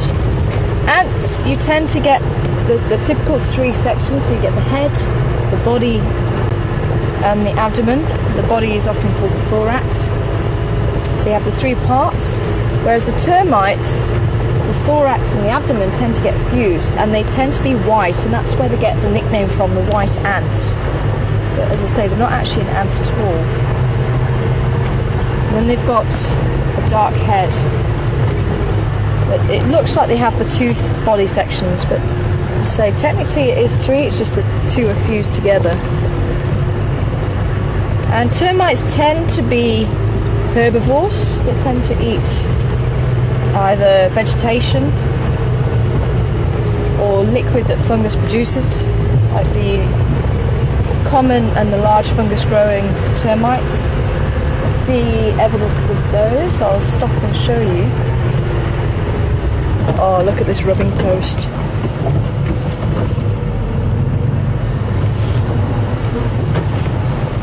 There we go. Rubbing post, you can see nice and smooth.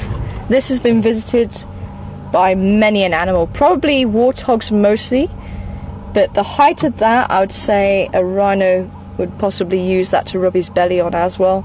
Even a young elephant. But that has been visited by many an animal. You can see it's really nicely worn down.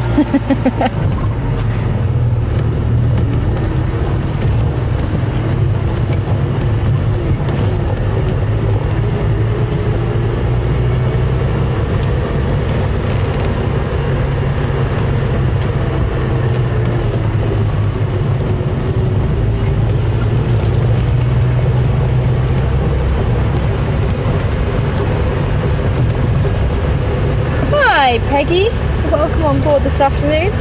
Peggy would like to know, when the breeding herds do come round, is it the Duggar boys that breed with them? And it's not, Peggy. The Duggar boys are unfortunately past all of that, so it will be the bulls that stay with the herd, that are in their prime, and will fight amongst themselves for access to the females.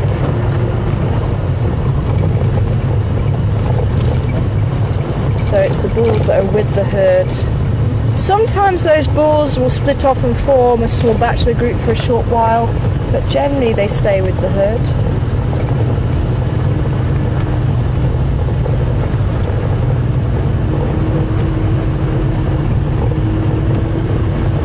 Oh, that's one of my favourite roads.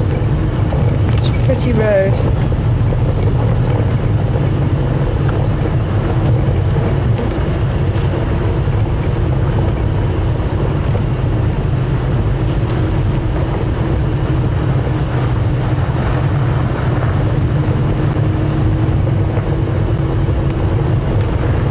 Hi, Bill in the USA. Welcome on board this afternoon, Bill. I hope you're well and enjoying the safari. Bill would like to know, do the cats hunt at night because of the hot weather during the day? And lions and leopards tend to hunt during the night because of that. So it is a lot cooler during the night. So that's why they do tend to hunt at night. But they are also opportunistic, so if something comes their way and they're snoozing and they just have to pick up the scent or the sound and they're hungry, they'll take the opportunity.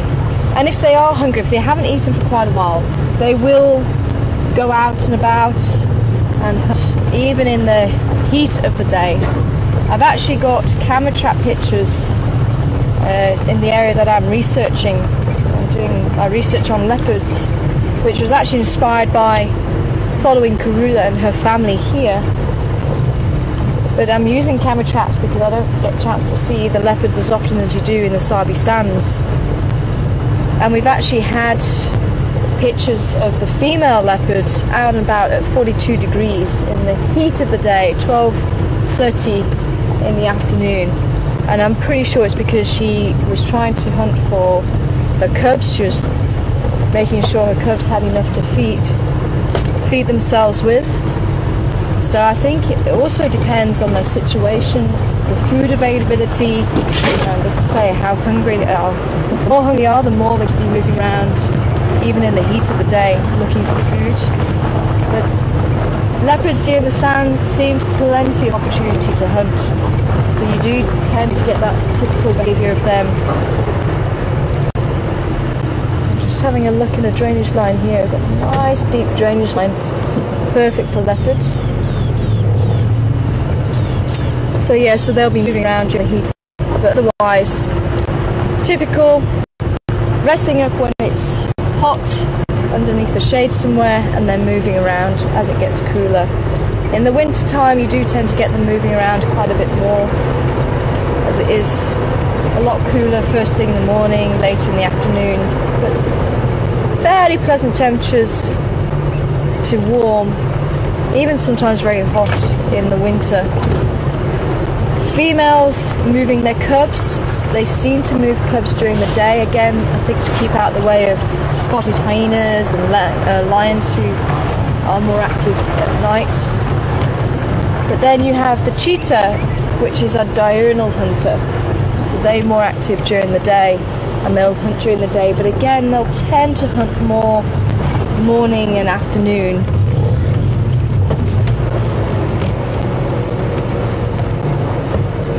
Okay, so we're going to take central. We're going to start heading back towards the drainage line, see if there's anything still happening around there.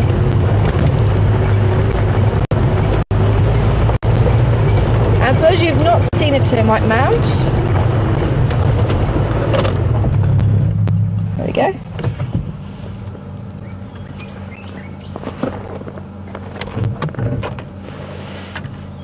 So for those of you who may not have seen a termite mound before, that is a termite mound. So you can see a big difference in the height.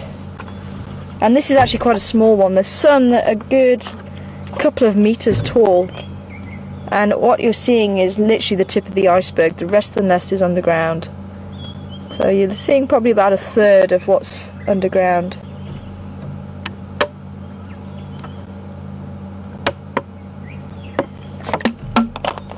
Julia, welcome on board, Julia. Julia would like to know how long tortoises can live for. And they can actually live for a few decades. And I think leopard tortoises can live up to around the 70, 80 mark, if I remember rightly. Maybe someone can just Google that and just check up, but they can be very long-lived. I'm wanting to say even up to 100, but I might be getting that mixed up with something else, but it could be up to 100. But extremely long-lived. But if someone could just double check that for me, that would be great. I will say, another special thing about leopard tortoises, they can actually swim. I'd love to see that one day. Never seen that.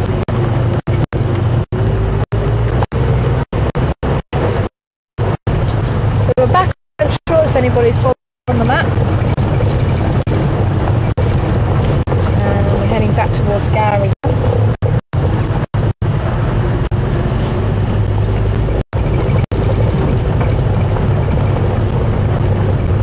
I think we might have another look inside this. I think we might have another look inside this drainage line. So it may be that if there is something in there they've moved. Something is still telling me there's something in there, but so those monkeys being silent, making me think twice again.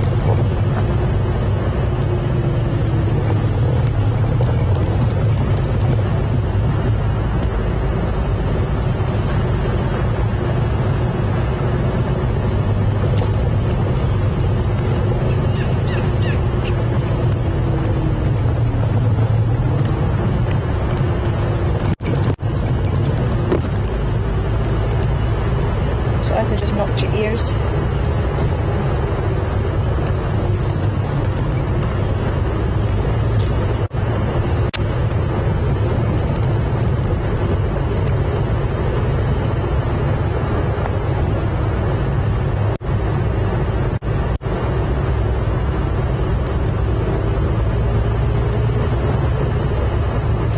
As I say, it could just be that the cat was lying flat underneath those bushes, and maybe that's why the monkeys couldn't see it. I was trying to use the binoculars to have a look underneath the bushes, but couldn't see anything. So they can be very well hidden, very well camouflaged.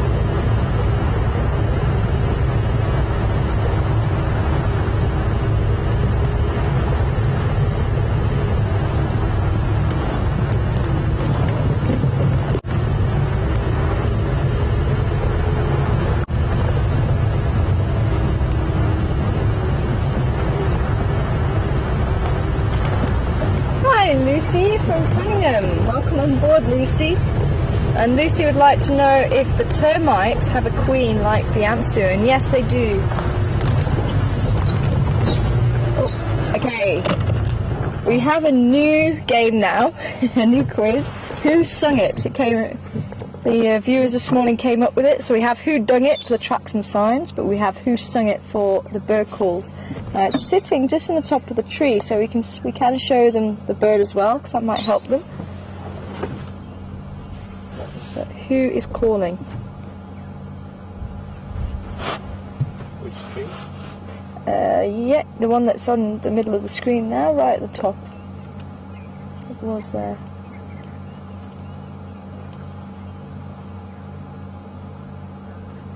Thanks, whoever was Googling that for me. So a few people coming back saying about 80 to 100 years for the leopard tortoise. Yeah, I thought I had it in my head it was around 100 years. So thanks for that confirmation, everybody. Sue? Holly? Thank you very much for checking that one out.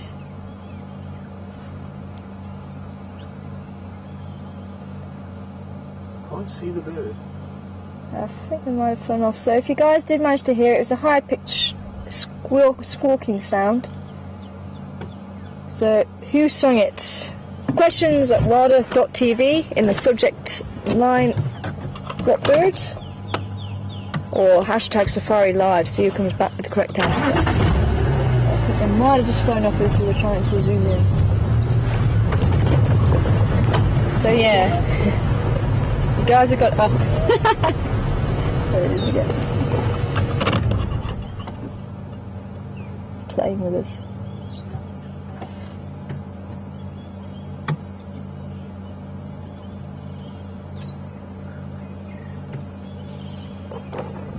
He's sitting in the knobthorn somewhere.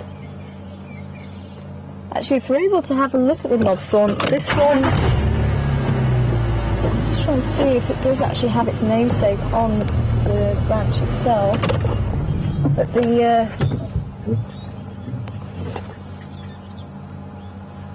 as the trees get older, they do tend to lose the little swellings on the side of the trunk, which is where it gets its name from, the knob thorn. But it is a type of an acacia. It does have thorns on the branches as well as a form of defence. But I'm not seeing any. I think this tree is probably just that little bit too old. I'll see if I can find a younger one so you can see those swellings on the trunk nicely. But quite a large tree, very common around here. And if you take these swellings, the knobs off of the trunk, and you grate them, grind them down, you can actually use it as a snuff, bush snuff. Like I said before, if you know where to look, you can find literally anything.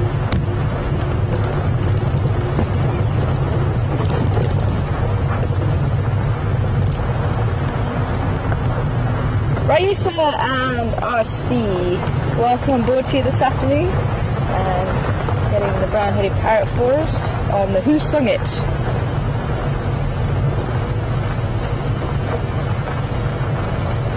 We have the two quizzes now.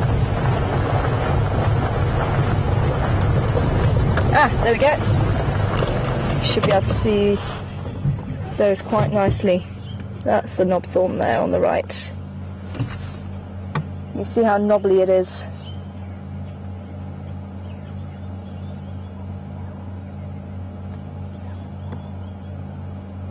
Quite a distinctive tree. Even if you don't see the leaves, you can just look at the bark and the trunk. And that's one of the ways we do actually ID the trees. We look at the bark and the trunk and the leaves if they are available to us. Flowers, the fruits, to try and ID what species it is.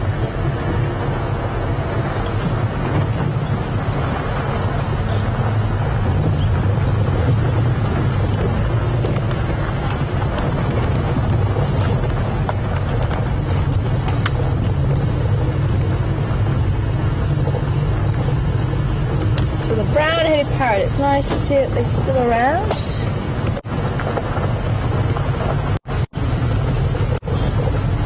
Bright green plumage and the brown head. Very pretty little bird.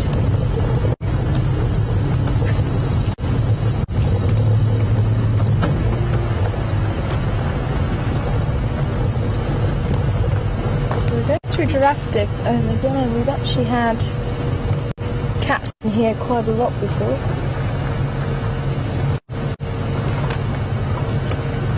One of Karula's favourite trees, the jackalberry, just as we go through the dip here.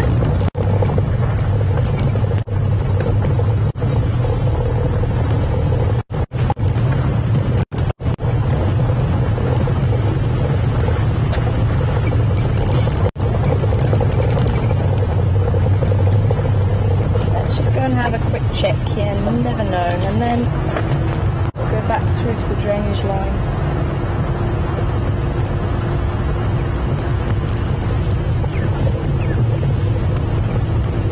Still no calling. Look at this jackalberry. Oh, beautiful. This is another tree we don't get around my way. 3 hours drive, and the vegetation is very different. And that's one thing I love about South Africa. The diversity is just incredible. Absolutely incredible. They have 9 biomes in South Africa. We're currently in the savanna biome, which is the largest biome.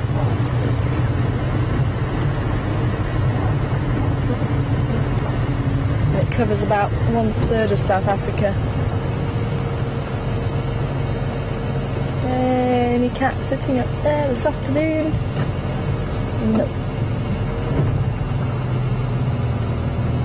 But how's that? The throne of the Queen of Juma. That is definitely one of her favourite trees, and it's easy to see why. Jackalberry gets its name from the jackals actually eating the berries. And jackals will supplement their diet with berries, so they're not just completely carnivorous.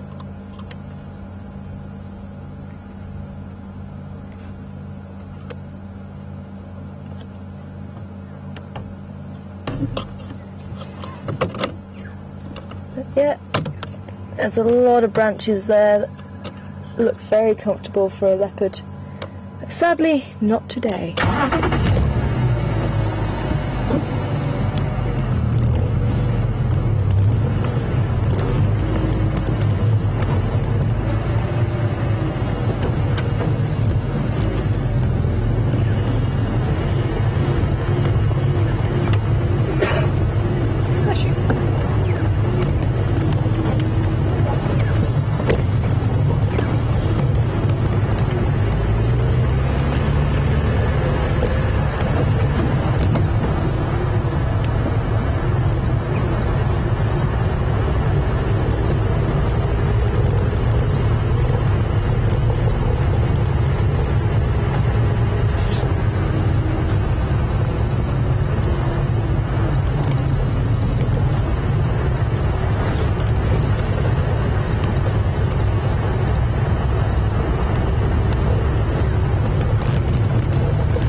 Ellie. Big Ellie.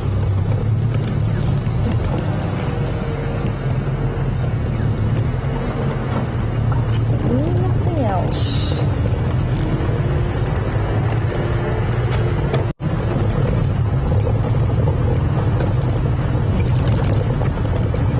I've got to get to the bottom of this. This is going to irritate me if I don't find out what the story is down this way.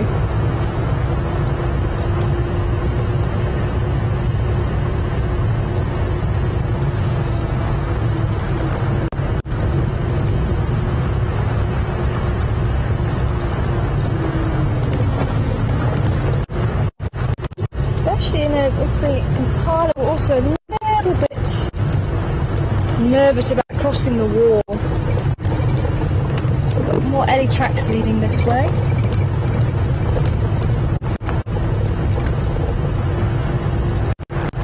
We might have to go in that side and then see if we can't get in from this side.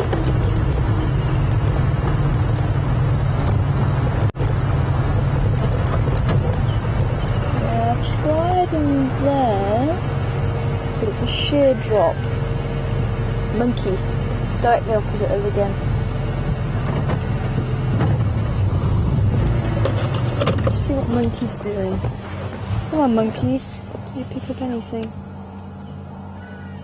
No, Monkey's on the floor.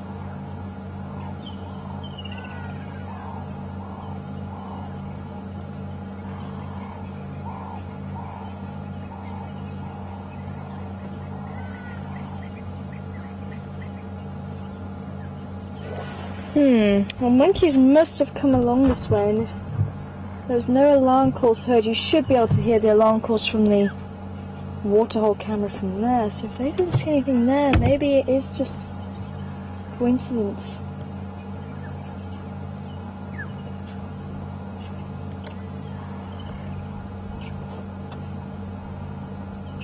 Oh! No, I am hearing alarm calls.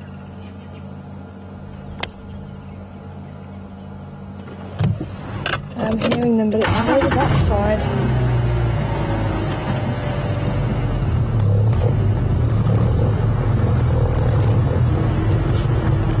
Come, monkeys, keep the alarm calls up.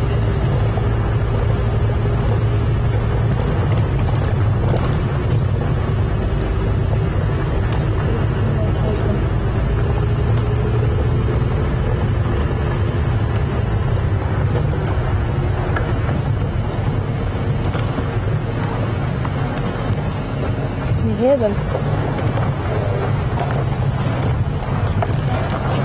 I'll stop and switch off once we're on the wall again. Did you? Yeah. Did you say you heard it? Oh, just then, yeah.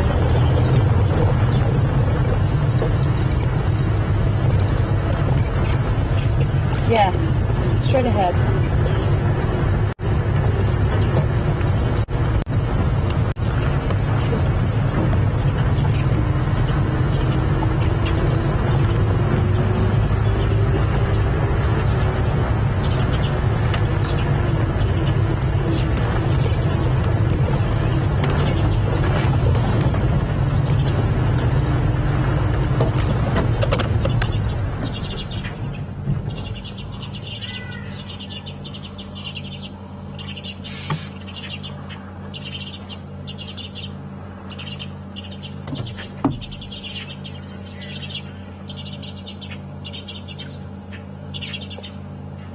Yeah.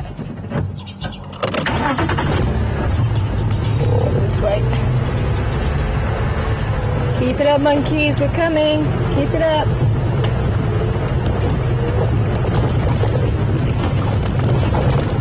Hold on, everyone. It's going to be a bumpy ride.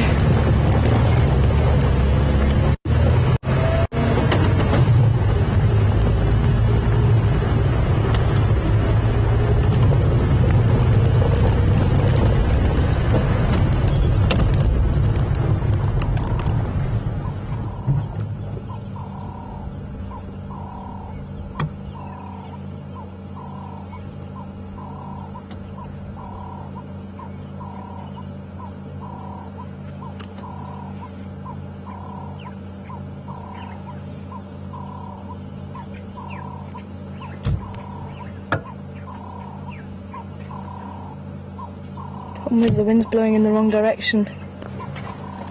If we can just locate the monkeys, that will help us.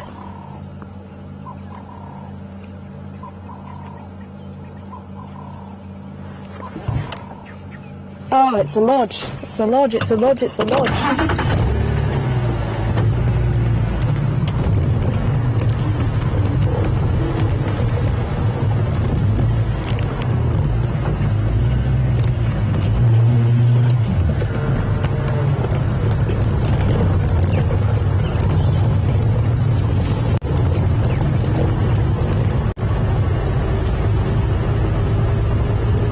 Was the Egyptian goose calling just then as well.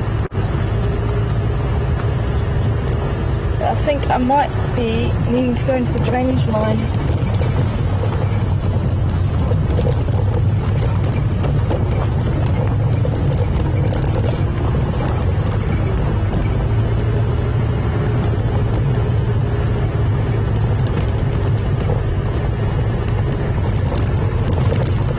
Monkeys, keep it up, keep calling, but I think they were calling from here.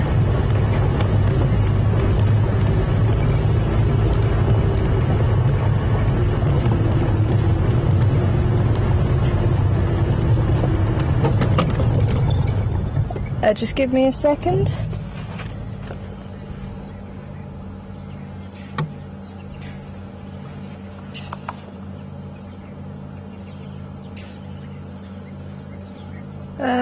Which way are you looking, monkeys?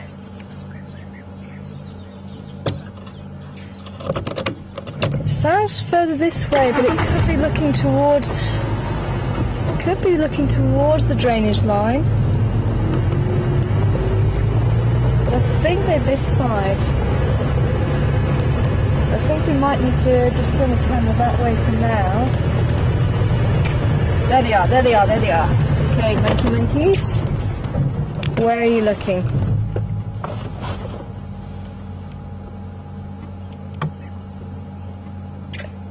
They're looking back this way. And one of the adults is looking that way.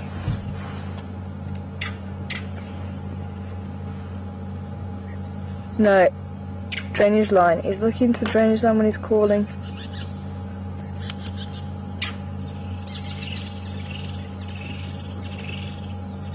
Yeah, it keeps looking over his shoulder down here. I think we do need to go around and through the road and come into this drainage line here.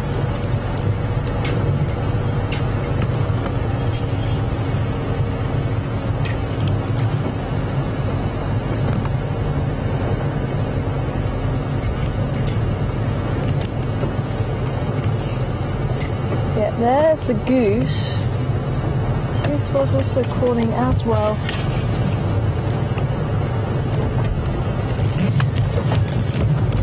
As I said, I don't particularly pay too much attention to the goose unless we've got somebody backing it up, and that somebody is the monkeys. I'm just going to see if we can, because monkey's looking over his shoulder here, the goose is here, so I just want to see if anybody is just here.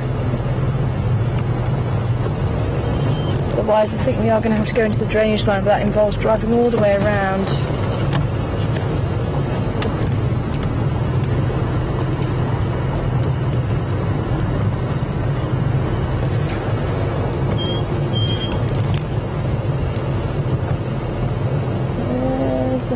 ibis.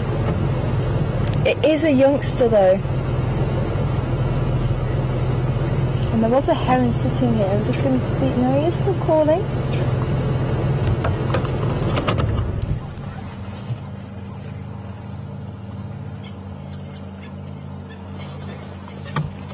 Right. So the drainage line would make sense.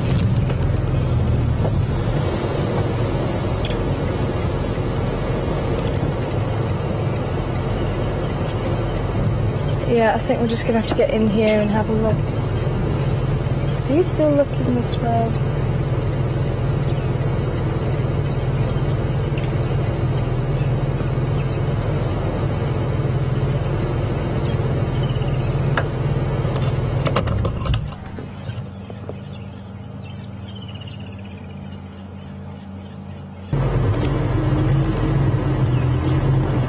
Do you want to send that last question through? I have my earpiece out.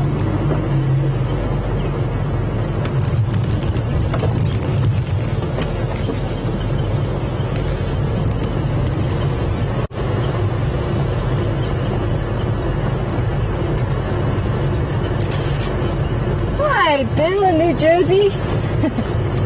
So I just took my earpiece out just so I could locate where the monkeys are. But welcome to everybody on SS who watch every day. It's great to have you all on board with us, and I hope you enjoy the excitement.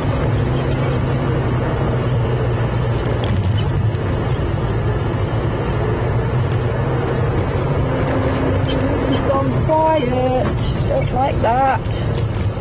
Means I can no longer see.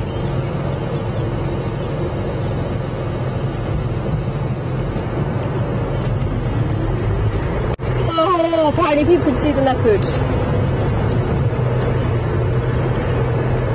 Right now, like they can see it right now.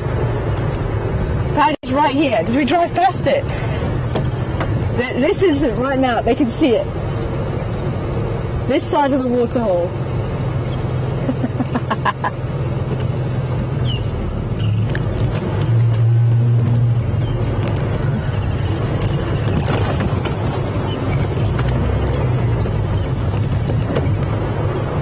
Okay, so opposite the camera.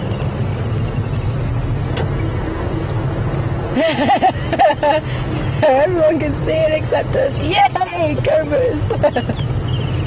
So apparently they can still see it on the Juma waterhole camera. So we're actually just opposite the waterhole camera now. Apparently it's in the long grass somewhere.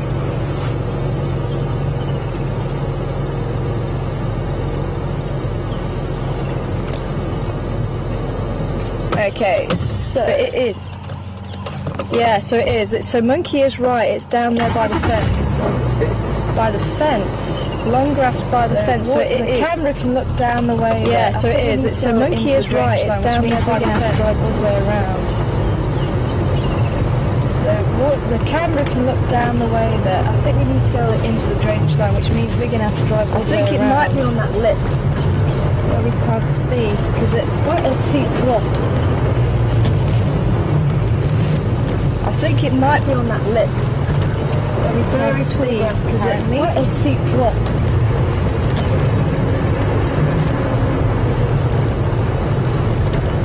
Very tall grass apparently.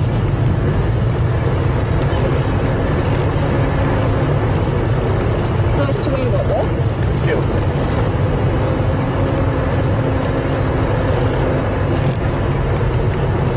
Do you know where it's close to where what was?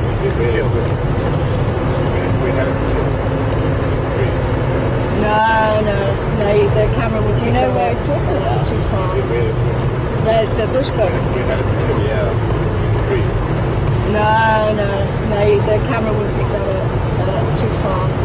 Yeah, the bush boat.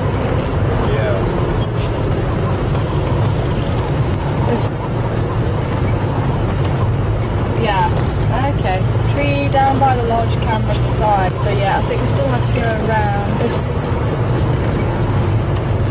Yeah, there's the fence line, you see. Tree so down by the large camera side, so yeah, I think we still have to go around. Yeah, there's the fence line, you see, so I think it's down there.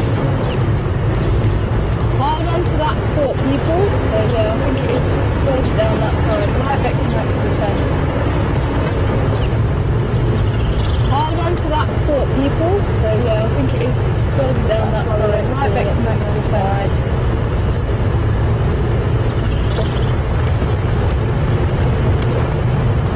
That's why we weren't seeing it from that side.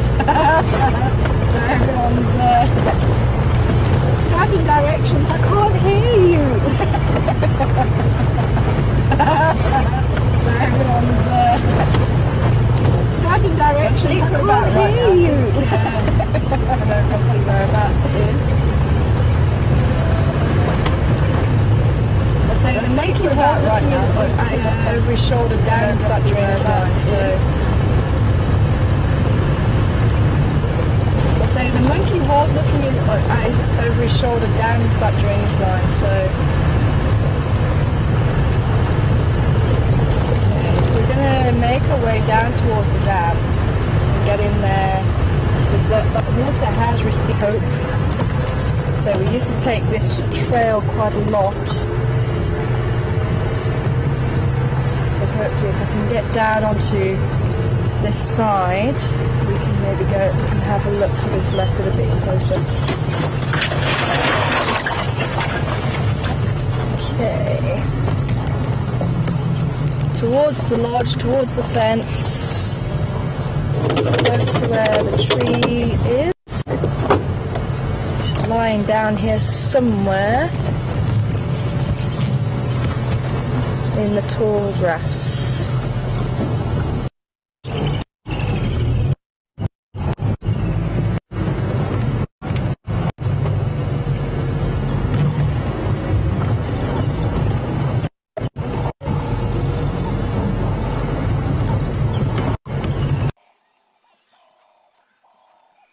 Is quite a run for our money here, so I think, from what I understand, I think we're in the right place. It's in this long grass here somewhere.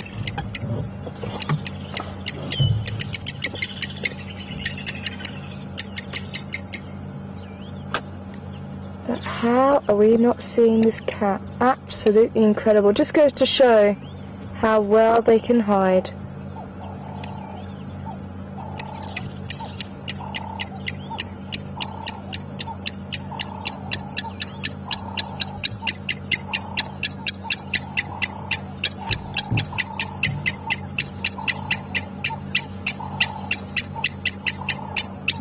So where are we looking now? So between... Oh, so we're actually on the right side.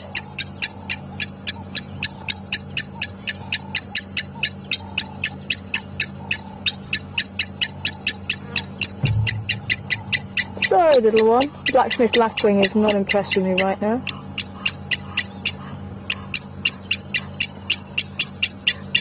So it might be worth us going back to the other side then.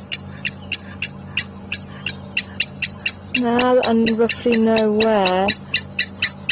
Because with the fence line... Oh, hello. With the fence line, it's actually behind us. But we're actually closer to the camera than what we are to the lodge. Alright, Lapwing, I'm going to move. Sorry, Lapwing. Okay, so we're going to go back around, but it's amazing, we're not seeing it from this side at all. But now that I know it's there, it's that side, from the descriptions it sounded like it was actually behind us here. Let's say the monkey was looking over his shoulder this way. But absolutely incredible, we're not seeing this cat from this side at all. But it just goes to show how well they can be camouflaged. It really is incredible. Try and see if we can locate, so we can maybe see where we are in relation to where the cat is. That might actually be useful, but don't do it yet, keep your eye on that cat. But I'm absolutely amazed we're not seeing it at all.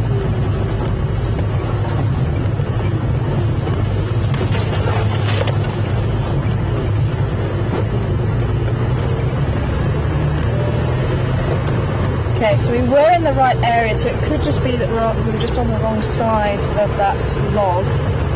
But as I say, absolutely amazing. Absolutely amazing.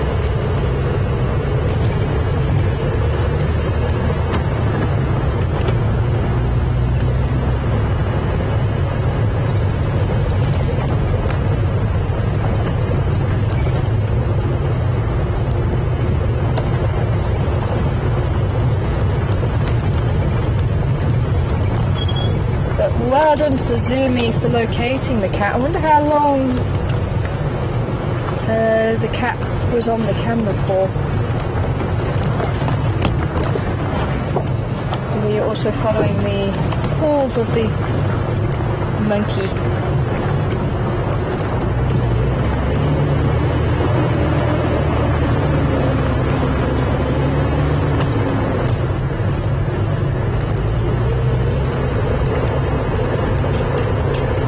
Monkey can still see it, but so it just goes to show the distance definitely is something.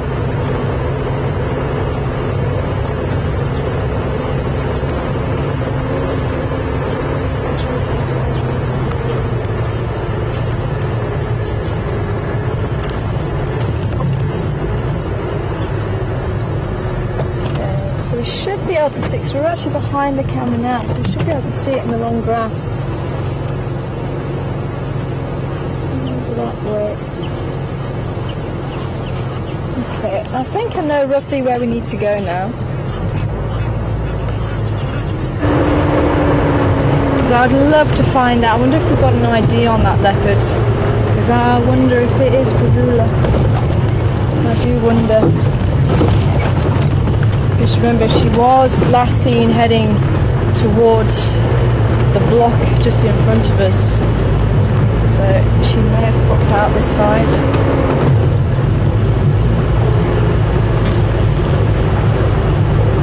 Oh, I'd love to catch up with that cat. As I'm sure a lot of you would. I don't think I've been seen since the instant we were hunt. I think that was the last time she was seen. Okay, so I think we're heading towards this log in front of us. Okay, so I think we're heading towards this log in front of us. I think that's where she is. Where the camera was looking, because it was one of those long ones.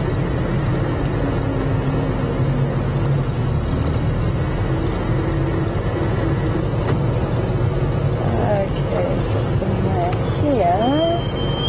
I think I see it. Nope, I don't. I see a white stone. I think we're in the right area. Sure, we were so close. So if the camera can see it, it's possibly a little bit further down. Somewhere in here.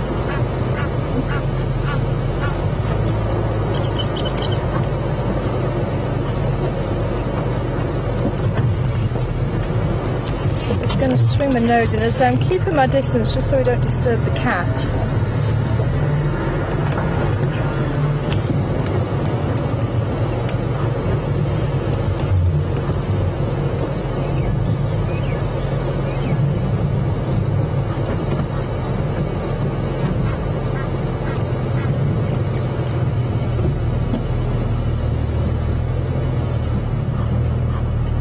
Okay, so just the right of that. Okay. We can afford to go a little bit more on an angle here. Apparently the geese can see it. How is it the geese can see it and we can't? Wow.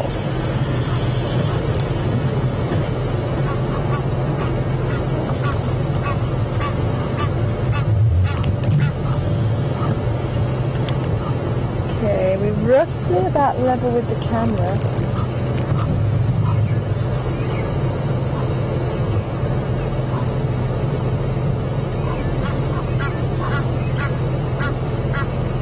Somewhere there.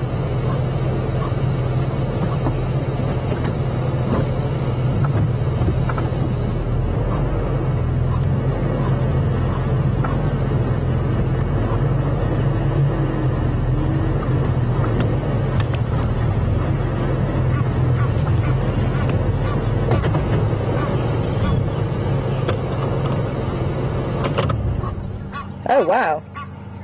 Oh, so we're looking that side, but it's supposed to be this side.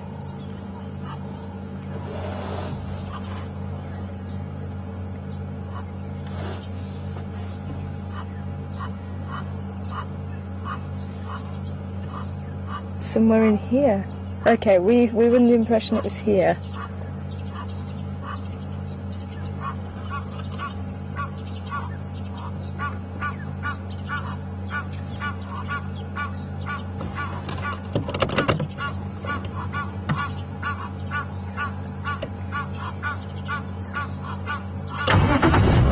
Okay, so it's actually in this lot, not that lot. Okay.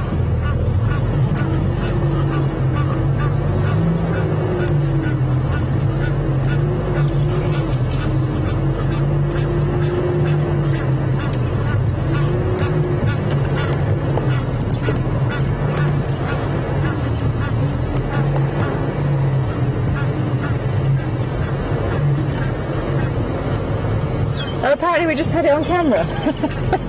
Okay, so is this...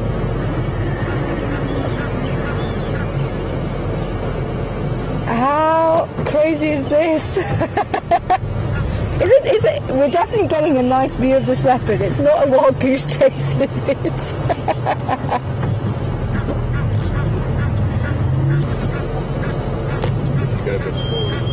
See, I'm trying not to be right on top of the cat. Okay, I'm going to try and pull around this.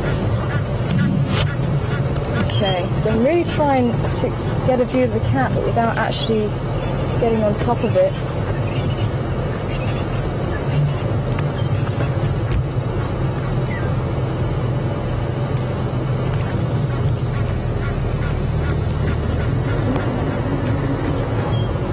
Somewhere in there, I think.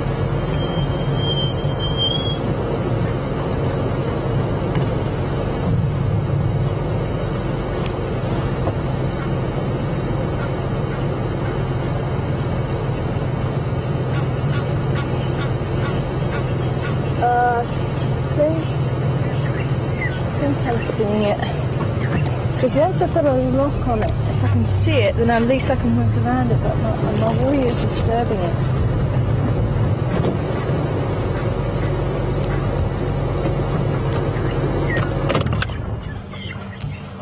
Just want to make sure.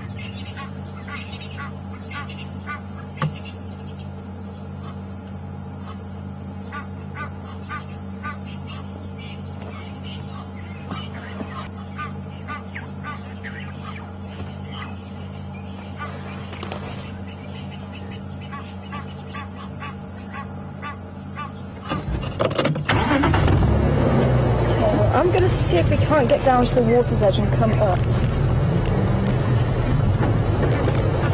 So apparently it's on the water's edge side. So let's just see if we can't go around and then come in.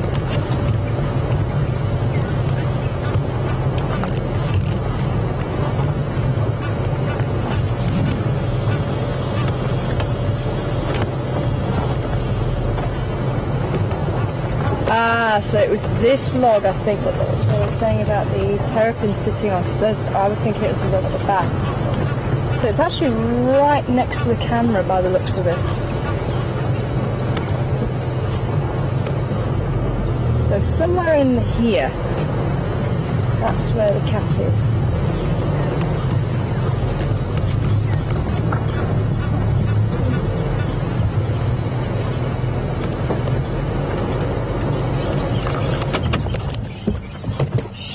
Just here. As I say, just amazing, and just really goes to show how well leopards can actually hide. So apparently we should be looking right at it. So it's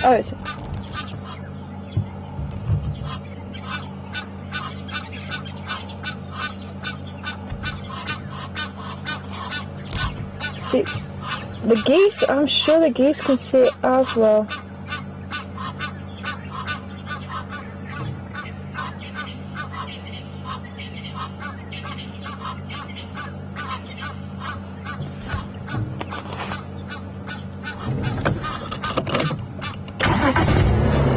forward slightly. So it's not in the bush, it's in the tall grass. Is that it there?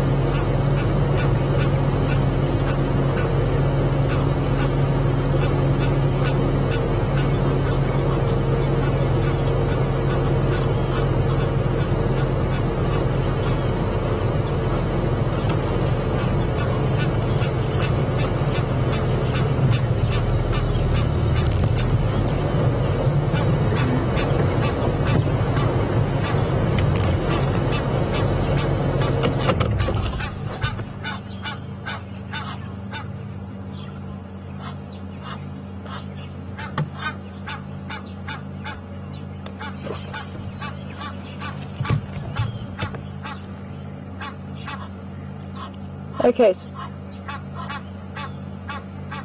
if it's possible for the zoomie to zoom out again, because I say we're kind of getting conflicting stories as to where this leopard actually is, because it sounded like it was in this vegetation to our left, but from what I understand now, it's somewhere in.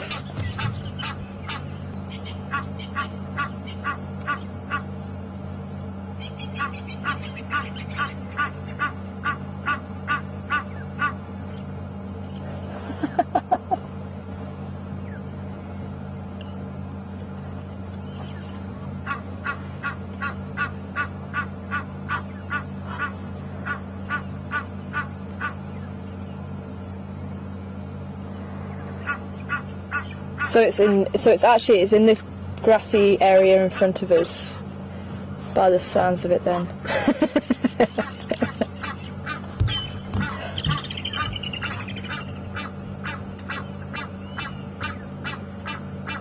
I can't. See, I'm seeing so many spots now. Yeah, I'm just going to pull forward a little bit.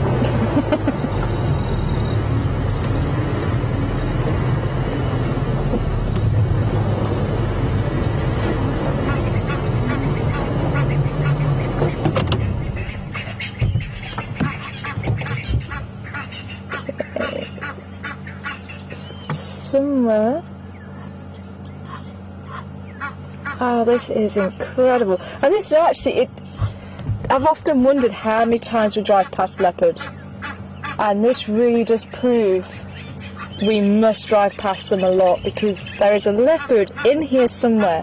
The camera has got about 3 meters high above us, and it's able to look down into the grass and it's seeing the leopard, but we are not seeing it. But these geese apparently are. But I don't want to get too close and actually disturb the leopard. But it's in here somewhere.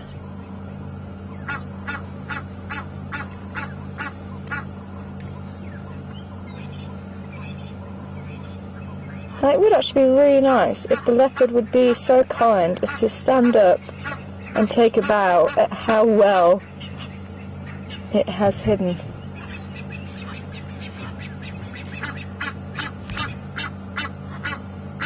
It really is incredible.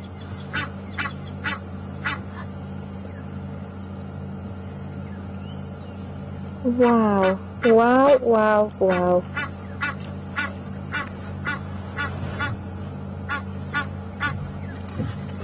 No, we've got to find this cat now. So if I actually drive... Hello, hippo. So if I actually drive up the bank, he's keeping his beady eye on us. If I actually drive up the bank, I'm just hoping I'm not going to disturb it. But apparently it's just in this clump here, but I'm hoping if I can get a bit of height again, now that I know pretty much where it is. Somewhere here. Hello, hippo. I'm going to move so you're not feeling too bothered.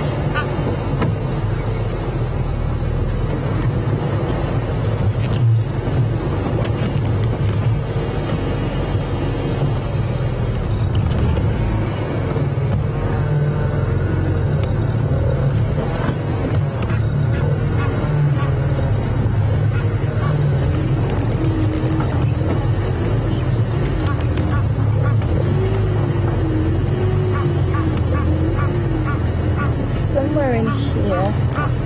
As I say, I don't want to disturb it.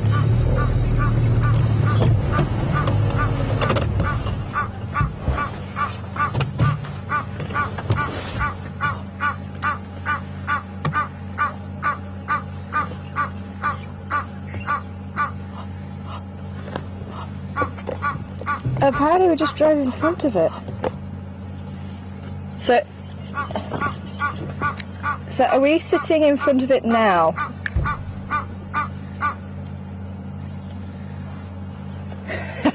This is going to be so funny if it turns out not to be a leopard.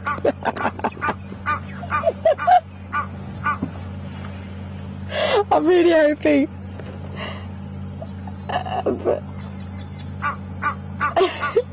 But it can't be, because we've got the geese adamant there's something there. We've had the monkeys calling as well. It's got to be the leopard. I can't believe we're not seeing it. Oh, this is amazing.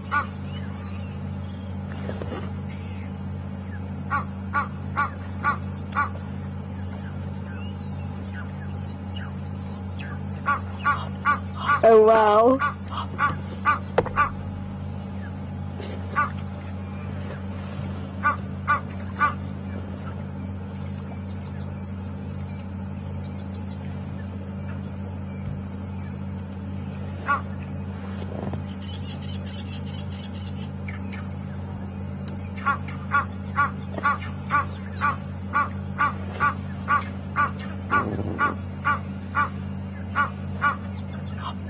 Apparently we're on it, but I'm still not seeing it.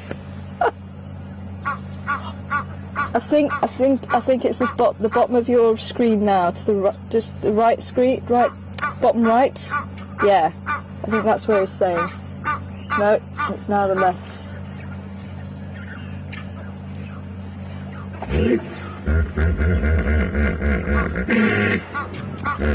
I'm still not seeing a leopard in there.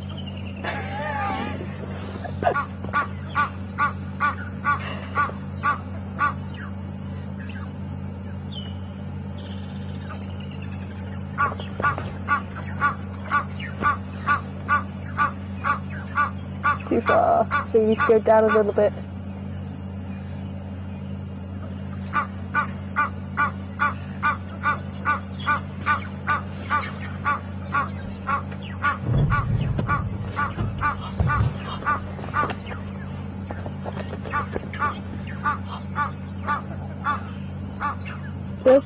There's been something around, because that monkey.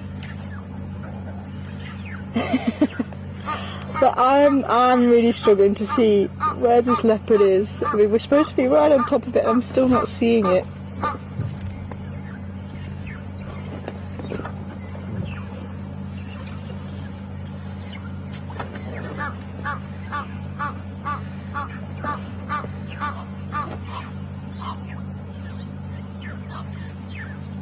Okay, so it should be in the middle of the frame.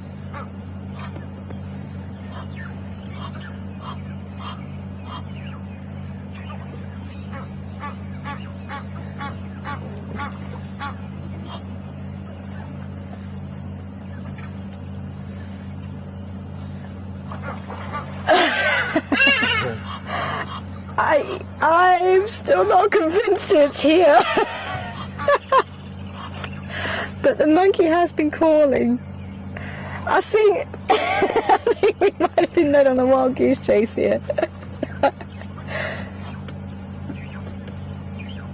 But I'm thinking maybe we should actually just try this drainage line once more, because that monkey is adamant that he was seeing something as well. But we should be seeing this leopard, I'm sure.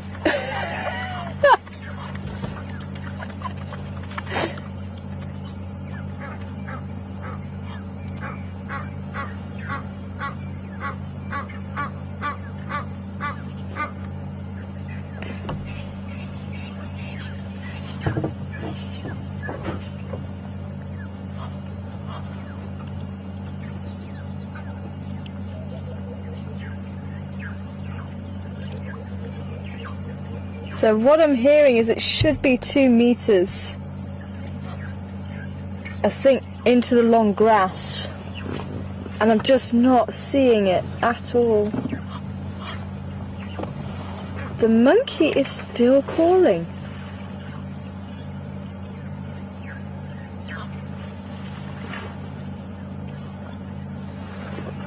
Oh, okay. All the excitement, and I think I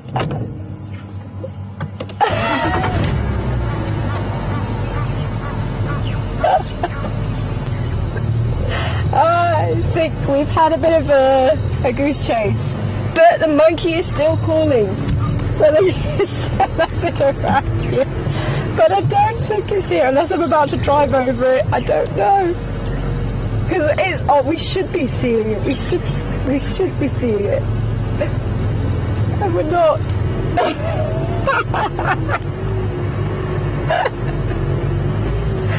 Okay, well, let's go back over the wall.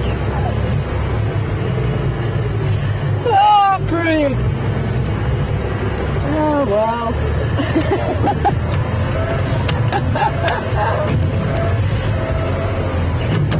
Yeah, I'm sorry, Zumi. I'm not convinced. There might be something there, but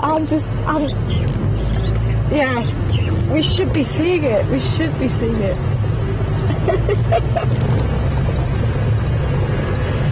Oh, well, hope you enjoyed the excitement at least. Oh dear.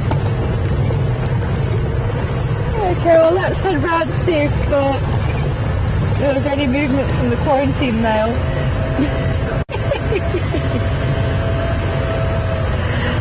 Oh, but yes. That monkey, I'm still hearing call. And I think maybe the goose was calling because I was right on the edge of the water. I wasn't enjoying that.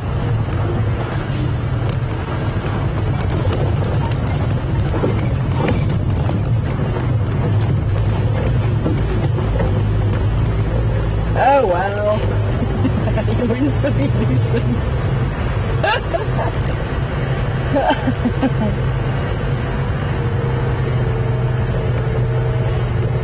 Keep an eye on it just in case there was something there. And let me know if you do. Oh well. So we're going to go onto a bigger road. We'll take that 2-track.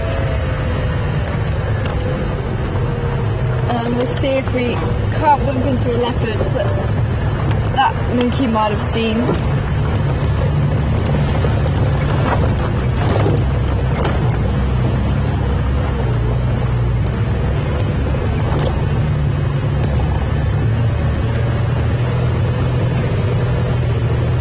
There's 1 or 2 clouds forming this afternoon.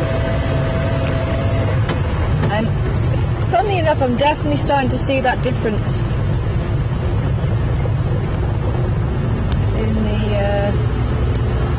in the daylight. It is getting darker just that little bit more towards the end of drive now. Whereas even a week ago it was still light. I wasn't needing to put any headlights on. It is getting a bit dusky now. Torch.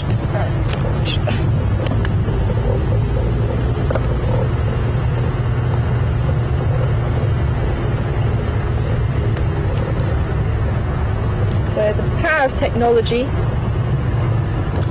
we can brighten the screen up so it looks a little bit brighter than what it actually is. So this is what I'm seeing now.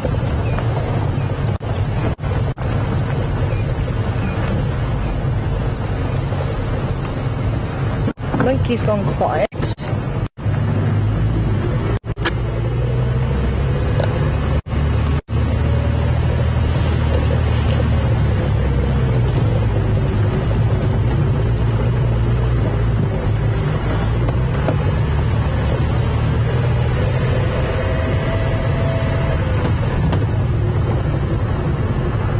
Let's see if quarantine is around. Oh, I was getting so excited, I thought maybe it was Karuna saying hello.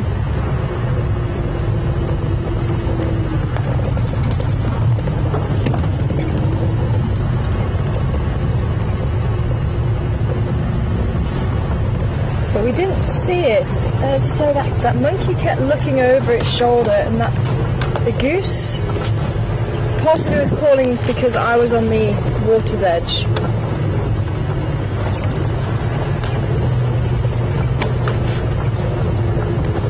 But we're heading into the drainage line from the 2 tracks, so you never know, we might just catch up with the culprit. Did we get an ID on the leopard? So apparently the leopard was seen walking. So there was definitely a leopard around, just not in that clump of grass where we were trying to get to.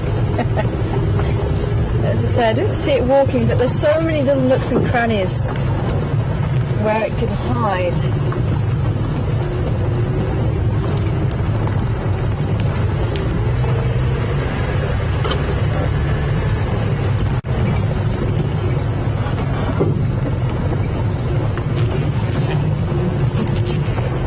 Maybe it's gone on the quarantine side, but the monkey was looking over his shoulder to suggest it was this side. Come on, leopard. You're going to be in the drainage line for us here.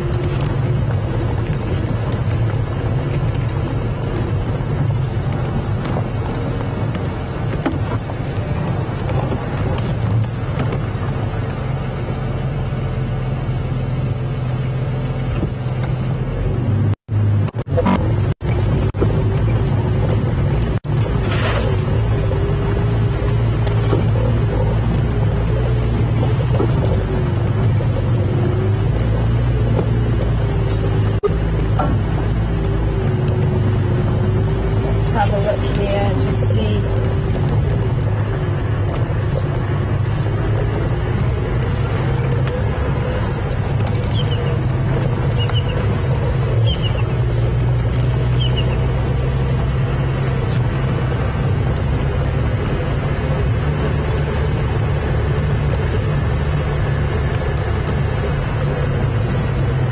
So yeah, so maybe the leopard did actually move when that monkey was calling.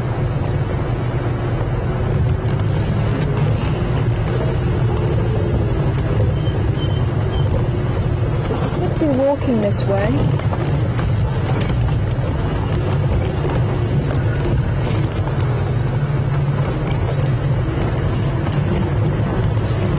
I'm sure Andrew would have picked it up if it was walking on the bank as I was driving. Yeah. Eagle eyes on the back here as well.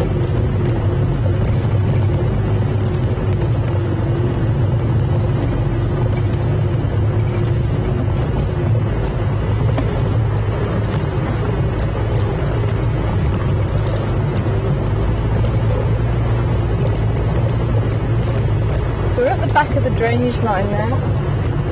Just having a look around to see if we've got any movement around here.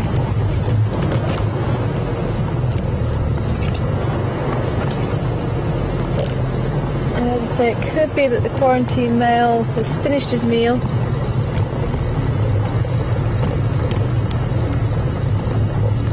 And he's gone to find another place to go and rest, away from the hyenas.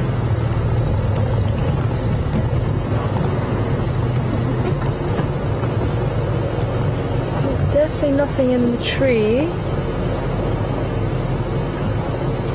Nothing here. So I think he has moved on.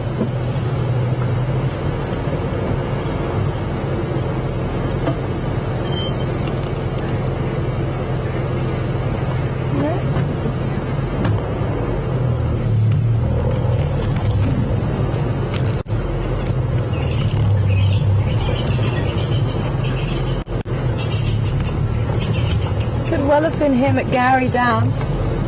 I think definitely keep a good lookout on the camera. You might see a leopard again around there. Could be that's who's been in the drainage line, of course. But something funny's been going on. Something has. Oh well, that was fun. Oh, and it looks like we have Venus out tonight. But thank you very much for joining us. And there is Venus just to the left of the tree. Venus is actually between us and the sun, so you'll always find Venus either just as the sun's setting or the sun is rising. I can hear a Scops owl calling behind us.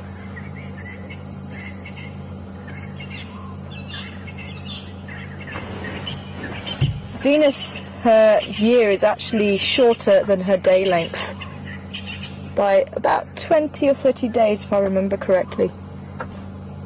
So it actually takes her longer to spin on our axis than it does for her to go around the sun. Quite amazing.